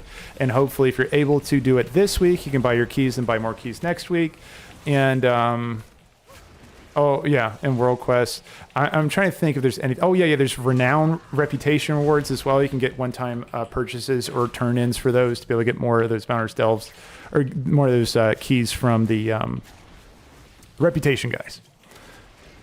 So yeah, and I'm just gonna go through the list on like all those different things in the video, and I want to make sure I get them all. So again, guys, like if you got any suggestions on any other ones to add that I didn't just say, help jog my memory if you don't mind. But yeah, so Batman, you would just want to start saving them. That's all. Just stop using them for now. And then Dr. Harris, you said, Dr. Ham, sorry, you said, I'm fairly certain that I got one of mine from Blue Chest. Yeah. It was at a tier 8. Gotcha. Yeah, so you're saying that's where you got yours, like your Delver's Bounty, and you said from a blue chest. So blue chest would indicate that it was a bountiful delve. Green chests, like you can see them right here. This is a normal delve that I'm doing right now. And so I'll go ahead and crack those. This is one time we get to try and see if we can pick up a Delver's map. No, okay, not quite this time. And again, no key required. Just click it, open it, and let's see what we got. We got some pants, guys. You know what's sad about that? Oh, yes, but this is so good. Porcelain Arrowhead. Okay, I got to try Zekvir at least once. Okay, and then, yeah, so I got some new pants. What really sucks about this is I just used my damn token on my damn pants this morning. I mean, I can't be mad about it. Like pants, I needed an upgrade there, but fuck. So I can't equip those. I'll break my force set. I can't equip those until next week, or whenever we get our next token for me to change my my gear into a tier set. So yeah, awesome drop, but I can't use it until I get another token. So there you go. Learn from my mistake. You might want to save your token before you do that kind of stuff. But hey, I had no clue I was going to find a Delver's Bounty. That was a surprise to me. So guys, this is what I'm looking at. I have time to do one try on Zekvir and before I got head to work. So let's just go ahead and get one attempt in there, and then we will see if it is in our favor to make this happen today. So Stock Image Doggo said, wow, good for you. Congrats. I've been wanting that. I know, man. I'm so happy to have it. Yeah. Okay. There you go. Giago, you brought up a really good point there. You said, so no journey progress from it. You're correct. You're correct. So no journey progress from that. And again, guys, let me know. Just double check me. I don't think I clicked on any of those. I was distracted by my pants. I was distracted by the pants I found in the chest. Let me be clear on that. I found some cool pants in the chest, and I was excited about those, and therefore I did not pay attention to the tokens I might have received. I think that there's a chance, not 100%. Gotcha, Giago. Gotcha. Dr. Ham said, I didn't realize that it was the case, so I guess it was Bountiful, but without the key. Right. Dr. Hams, so anytime you see a blue chest, it means it is marked as a Bountiful Delve. Green chests are always going to be those normal ones. Blue chests have a 3% drop rate on them. Gotcha. Quasi, I've heard those figures floating around, and yeah, it's really helpful to know for sure. Hero pants would get me my force set. Yeah, David. Same. Well, that's why I'm going to keep these pants on because I don't want to break my force set. I don't want to break my force set. So I'm going to keep these pants equipped, and I can't use my hero. And so, all right, guys, I'm really excited about this. I'm going to get one shot on Zekvir. We'll make it 2. Oh, and I want to go ahead and use my porcelain arrow before I forget. Hold on, guys. So yeah, guys, don't forget to click your curios and then use them. And that should be all. That should be every single one of my curios now upgraded. It's not letting me look at them, but I'm pretty sure that was my last one I needed. And just so happens to be my favorite one. So my plan, I do want to go in there. I'm going to go ahead and change Brann's damage type. Or sorry, I'm going to try healing Brann. Okay, if I have enough time, I think I might have time for like 2 or 3 attempts. And I'm going to cap it at 3 because, I got to head out of here. But like, I'm going to do 3 tries and then see if I can get Zekvir down. I'm going to try him as healing Brann first, and if I feel like that's not working, I'll switch to damage Brann to help me with the cocoons, and then I just got to be more cautious about dodging abilities, and then we'll know. Also, too, one other thing I could use to improve my character is I want to make sure I enchant everything, and it looks like I'm missing enchants on both of my rings right now. Shoot. And also, I don't have my weapon enchants. So if it doesn't work today, then there's always some room for growth immediately. I can try it again tomorrow. But yeah, hopefully he just dies, even without those enchants. Budsy, you said, where can I read on the Delves event or why we should save keys? So Budsy, I can go ahead and tell you, and then I'll tell you a source. You can go double check me and read on this stuff. So first, you're going to get 25% increased undercoin. The reputation, Brann Bronze Beard Companion Experience is going to be increased, and then also the Delver's Journey. Again, Delver's Journey is here, so you're going to progress through that 25% faster. The reason why you want to save keys is because when you open up those coffer chests, those bountiful coffer chests, you're going to get 200 Delver's Journey inside of those, and those are going to be cranked up by 25%, which translates to 50 Delver's Journey extra per delve, per Bountiful Delve unlock, per Bountiful Delve chest, right? So if we're able to stack more keys in that given week, again, we can spend a maximum of 28. The dream would be to have 28 keys for that week, but I think a lot of us didn't know that this sign event was coming, so we didn't save our keys. So no worries, you're good. I think a lot of us are in the case where we're just using what we have. I would suggest at this point, though, just stop using your keys, and you want to start saving them for that specific situation that we're going to have next week. Now, if you do want to double check me on that and just be able to read it, and again, no blame to you because like I'm a visual person too. If you want to go over to MMO Champion or Wowhead, they're both going to have the buff listed there. I would just go ahead and actually check my description. In my description, I do have a link to the MMO Champion article. It's not much of an article. It's very short. It's just going to basically tell you what it is, not question mark, question mark. I'm doing the first one. And also, you're going to be able to see it on Wowhead, too, if you just search it over there on Wowhead. Both of those are going to work for you. I appreciate that. What was that? Cromzor? I appreciate the sub, man. I really appreciate that. Thank you, man. Welcome in. Yeah, I'm glad you found value in the content, and I really, really appreciate that, Cromzor. welcome in over here, man. And thanks for the follow as well. Follow from Thick Bato. Yeah, welcome in over here on Twitch. Both of you, make sure you do that ! Discord if you want to jump in and join the Discord. To join just guys who like WoW, man. Guys playing games and that kind of stuff. So if you want to join in there, yeah, it's a growing group. So I'd be happy to have you. Okay, so I did say there's two things I was going to adjust. I'm going to leave Brann as a healer for the first run, and then I am going to change this to... Amorphous would be nice, but I did get the, let's see, Olden Seeker Relic. No. I got these. Wait, what was the one where it was like the totem? Hold on. Which one was the one that was a totem that heals you? Not heals you, but taunts everybody. Oh, it's on the combat. Shoot. Ooh, Amorphous might be the way to go then. Okay, I'm going to stick Amorphous, and then I'm going to do the Curio here. And then, yeah, the utility I'm going to keep as Amorphous Relic. I'm just checking. Yeah. Okay. I'm going to try Amorphous first, and then we'll see how that goes. I'll flip things around for the next try, because I'm not going to get it the first try. That'd be crazy, right? Right? Yeah, there you go. It's just like I see. Thanks for saying that over there. And then, hey, nice channel. I appreciate it, Gromzor. I really appreciate it. Thanks for jumping in here. I'm going to go ahead and post this over here. I mentioned this on Twitch, so I wanted to put it over there on YouTube, too. If you wanted to jump in the Discord, it's right there. Okay, let's crack this open. Let's get a couple attempts in on Zekvir. I have time for maybe 2 or 3. All right. It's nice to have... also, too, I wanted to check my macro, make sure it's not subbing out. Okay. Yeah, the waning candle's going to be good. I didn't upgrade my gear either. Okay, it's all right. It's all right. Next try, the following tries after I do this, there are some improvements coming down the pipeline. I'm going to go ahead and sell this other serum because it keeps fucking up my macro. So I'm going to go ahead and get rid of... It's so sad to see it go. I love that one, but I got the hero version of it over here. It was 610 versus... Yeah, 610, so it's fine. It's a 1-for-1. Same... Yeah, okay. All right, let's do it. All right, Zekvir. So just remembering, it's going to be I'm coaching myself right now. So what I'm looking for is interrupts on Spittle. I got to make sure I'm doing that. I do have a macro for that. Let me make sure I equip it really quick, guys. Sorry. So Hunter's Mark. This is my Hunter's Mark macro. Hold on. Macro. Specifics. Okay, this is the counter shot one for Zekvir.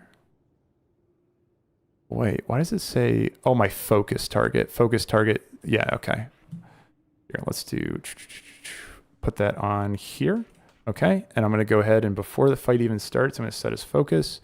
And then also, let's see, target cocoon, I'm gonna put that as my hunter's mark, which I already have. Okay, cool.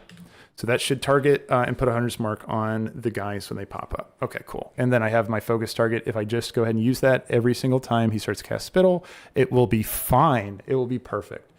Yeah. Just use use 13. That's a good idea. That's a good idea too, Sayonara. I appreciate that. That's a really good idea because you're saying make a macro that uses 13 and 14, trinkets 1 and 2 instead of specifically the trinket. That's what I needed for sure. I'll set that up later, but I'm going to do that for sure. All right, guys, let's do it. Attempt number 1. I'm trying to focus in, guys, so I'll just give me 1 second. Let's see if I can get him. Now, Cleft. Oop, I'm getting a lag spike at the start. This isn't good. This isn't good at all. What is this? Oh, that's cheap. Oh, that sucks. Okay, well, I took the first Spittle, right? Call of Terror. Okay, let's go ahead and do this. Okay, and let me see. I'm doing a benchmark on how much damage it's going to take. I have not blown any cooldowns, and last time I needed to. I missed that Spittle, by the way, guys. Can I do this with doing everything wrong is the question. Okay, I stunned him the first time, and I got 1. I'm going to go and blow a cooldown. Stop being an idiot. I got 2 choices here. So Web Blast, Interrupt. Oh, because I have the macro. Okay, it's fine. It's fine. It's fine. It's fine. It's fine. Hey, it's a warm-up round. Totally warm-up round. Okay, I'm going to go ahead and do this. I missed it. Yeah, because I didn't have it because I used it on something stupid earlier. Yeah, okay, so here's what I'm going to do. I'm going to dodge that fear. I'm going to get my pet back up. And this is probably going to be a wipe, but let's go ahead and do call. I don't have call. I'm going to go ahead and lust to see if I can get that down. And just kite this guy around. Yeah, this is good. This is good. This is good. We can do it. We can do it. Okay, nice. And then back to him. I've done so badly. I'm getting a little bit carried by the higher item level that I have from doing delves right now. And I missed that again. I've missed every spittle.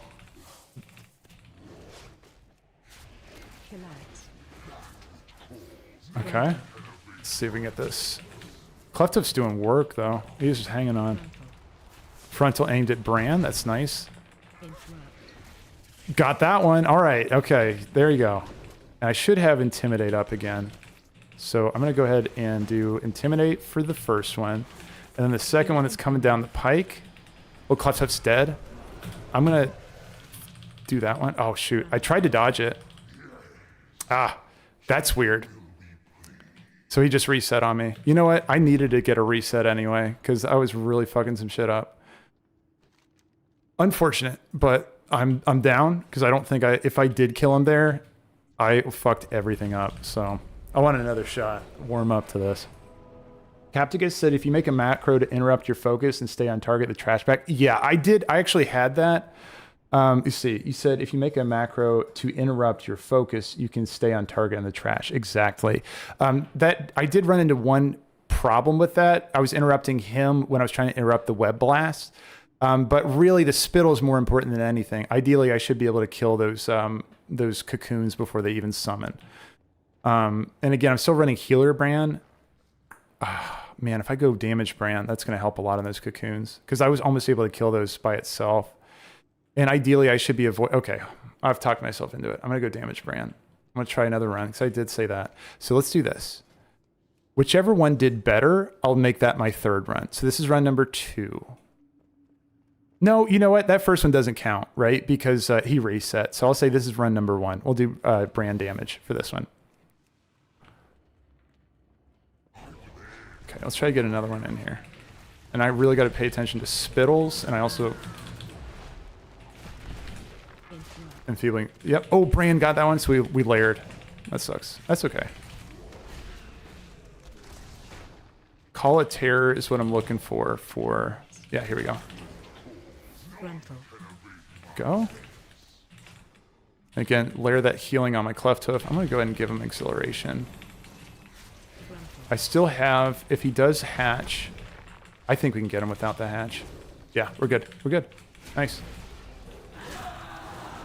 And I think at some point I missed a spittle.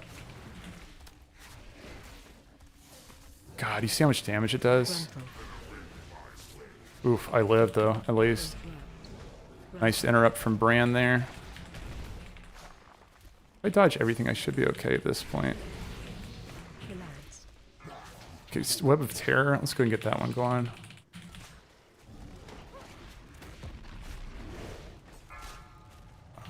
Oh, God, I missed it. So I die? No, I can turtle. I can turtle a lot of that damage, and it looks like that's still going to die. That's perfect. Now I can remember, I can still heal my pet here. Ah, wasn't enough. I just need to be better at spittles, especially I'm running damage Brann. Okay, so that was run number 1, because he reset the first time. I want to try one more with Brann as healing. And hopefully I'm just going to start playing better. I need to hit those spittles, though. That's number 1. Any of you guys doing this, make sure you hit spittles first. You need healing, Brann. Yeah. Don't focus on frost trap spiders if they hatch. Don't forget, frost trap. That's true. That'd be another interrupt that I can do. That's good. Good point. Good point. Matthew said the reason the undercoin keys are buy each week is because the keys are account related. Oh, shoot. Yeah, that's a good point. Not characters. So once you buy the keys, you can just buy it on all characters. Really good point, Matthew. Really solid ass point. Fornak, you said Zekvir's gone meta with the lag spike ability. Yeah, the very start of that sucked. Really threw me off there. But yeah. Okay, I'll get another shot in here. Yeah, for interrupt. So you said I move. Okay, mouse overcast. That's a good idea. Capped again. You can disengage from the webs that you get webbed. Wait, you can disengage the web if you get webbed? Really? Captigas, I really want to try that. You're saying my disengage ability is going to knock me out of a web? Really? Okay. That's a really good tip. I'm going to try that if I get hit. Oh, you're asking. Oh, Captigas, I don't think that works. I don't think that works, but I mean, it's worth a shot. If I get webbed again, I'll give it another shot. I'll give it another shot. It's a really good tip. At least a good tip to try. You know what I mean? We got Healing Brann this time. I'm going to go ahead and top off my Cleft Hoof. I need to be rolling those my hots as much as I can on my pets. And I need to get better at interrupting spittles. That matters more than absolutely anything. Spittle, spittle, spittle, spittle, spittle. Got to get spittles down. Got to. All right. Let's see. I am going to open with some cooldowns. I'm going to save a couple. Okay, nice. I was able to save my disengage there. Enfeebling spittle. What? I did cast that. Oh, because I didn't set him as focus. Okay. Okay, and here we go. Let's get that. Let's get that down. This is going to be a good time for call. You fucked me, buddy. You like layered it right behind. Oh, okay.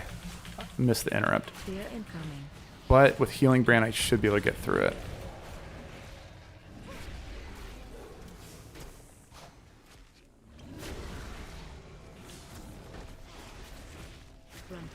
Oh, God. Let's see. Angler's Web. Interrupt? Yep. Yes. Okay, Call of Terror. Let's go get this down. Go. Oh. Fear incoming. Nope. No, sir. Interrupt. Where's the interrupt? Say it to me, lady. He's got to be casting it soon. There we go.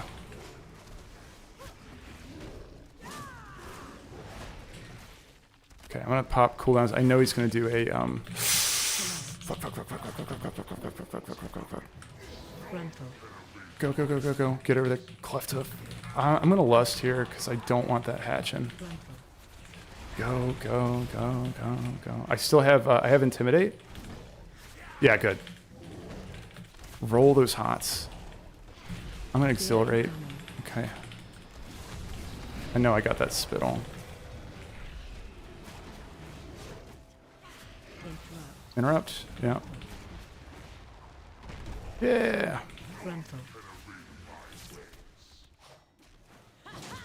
Alright. I thought he was gonna reset there. I was gonna be so sad. Go. See, Call of the Wild, perfect timing on that. Oh my god. That's the fucking dream. Okay. Then let's see if we can go.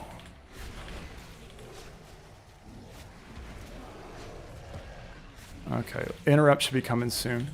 Right? Roll hot. Stack that potion. Interrupt.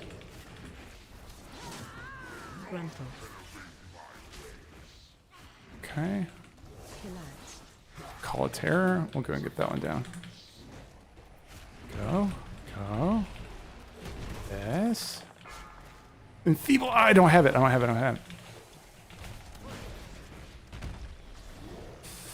Yay, Healing Brann. Fear incoming.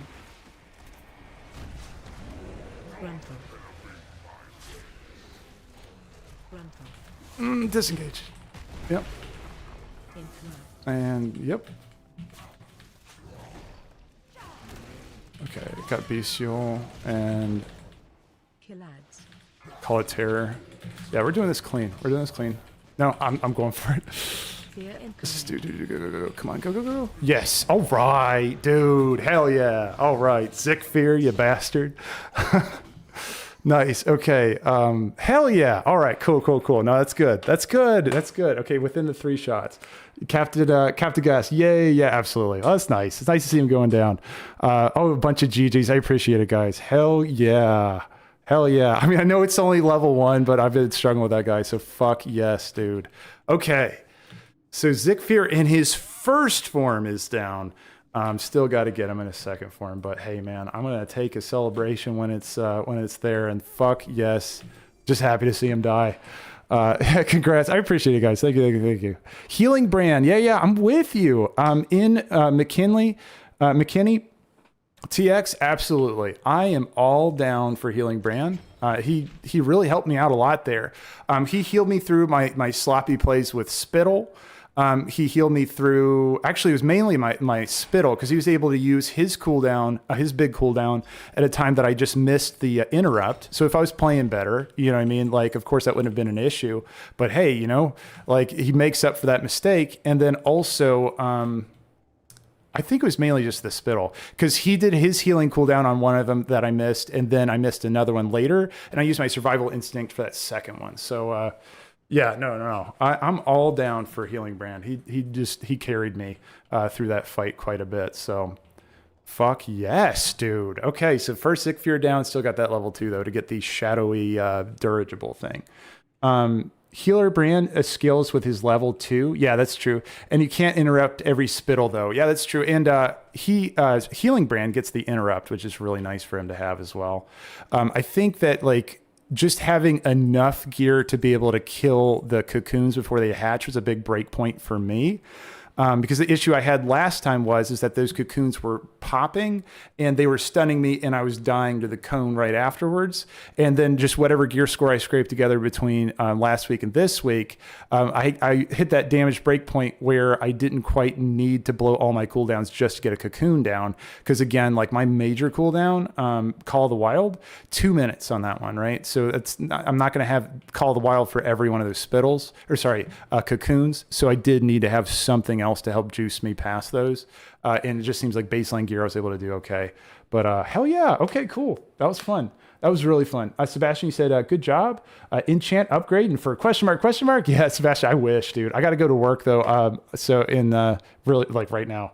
So I got to head out, but Sebastian, next time I'm coming for him, dude. I want to get a question mark down. So I want that shadowy dirigible. Item level, Silent Witness. So actually, someone else was asking about item level. I don't know if you're playing BM Hunter or whatever. I can say this felt really solid, like really, really doable. Because even think about early on when I was playing like shit, in like that first run I did where he had like the lag spike and stuff. I got him down to like, I don't know, like 80% or 60% or something like that before he reset on me. And who knows how far that would have gone, right? So I feel like 610 item level is a pretty good anchor for BM if you're not playing perfectly, like me, you know what I mean? If you're playing like, you know, a more average level, then yeah, 610 is a good anchor. If you play it perfectly, of course you can get this way earlier, but 610, I would say go try it definitely at 610. This fight scares me as melee. Bosa, yeah, dude. Man, I wouldn't want to be a melee in that fight. I would not want to be a melee. At the very least, the cone abilities are a little bit easier for you because you can just walk through him or you can just sidestep at the thinnest point of the cone, so that does help. Quatamelon said, awesome job, dude. I appreciate it, Quatamelon. Thank you. But yeah, I know Survival Hunter is having an easy time. Yeah, it was just like I see with like Harpoon or the jump ability and all that kind of stuff. You have a lot of mobility as a Survival Hunter. And then have an awesome day. Gladius says stock image doggo and congrats. I appreciate it. Well, yeah, guys, I really appreciate it. Oh, Mr. Babas, you said I should try damage Brann on my Guardian Druid. That's true. And see if I have enough for eggs. Yeah, you can kind of like fill in the part of your kit that's missing. And as a Guardian Druid, you don't really need extra healing. So maybe that extra damage would help you just get those eggs down. Yeah, that's a really good idea. So yeah, just use Brann to kind of change up your build or like kind of fill in the part of your kit you're missing. But yeah, guys, you said nice day, sir. I appreciate it, Sayonara. And yeah, oh yeah, 610. 610 is my item level there, Silent Witness. But all right, guys. Well, I really appreciate it. Thanks for stopping by. If you had fun today, if you really enjoyed the stream and you wanted to come back for another 8 a.m. EST during weekdays is going to be the times you can find me. I do try to stream outside of that when I can on weekends. It's hit or miss. So for those, you'll have to follow. It's just tough to make those happen. But at the very least, weekdays, 8 a.m. EST is when you can find me here on Twitch and also on YouTube, wherever you prefer to watch streams at. It's totally, yeah. Just jump on there. And again, guys, I really appreciate you stopping by here today. I'll go ahead and put it out there one more time for the Discord. If you all wanted to jump in there, Discord, If you all wanted to jump in, here you go over on Twitch. It's just posted from Nightbot. And then over there on YouTube, there it is for you all. If you wanted to jump on in there, we have a bunch of cool guys over there already. If you wanted to jump in, just talk about WoW, play some WoW, whatever you want to do. You want to lurk, you want to do raiding. We're going to try to do that eventually. We'll just have to see, if enough people are interested in all that kind of stuff. There's a lot of interest over there already. So I'm starting to, put my mind together on when we could make that happen and all that kind of stuff. But yeah, working towards it. We're not progression raiding. We're not going crazy. We're just over there having fun with the raid. That's number one. And just having a chill time while doing it. But all right, guys, you have an awesome day. I really appreciate you stopping by. And I'll see you at 8 a.m. EST tomorrow if you would like to join in again. See you guys. Thank you again.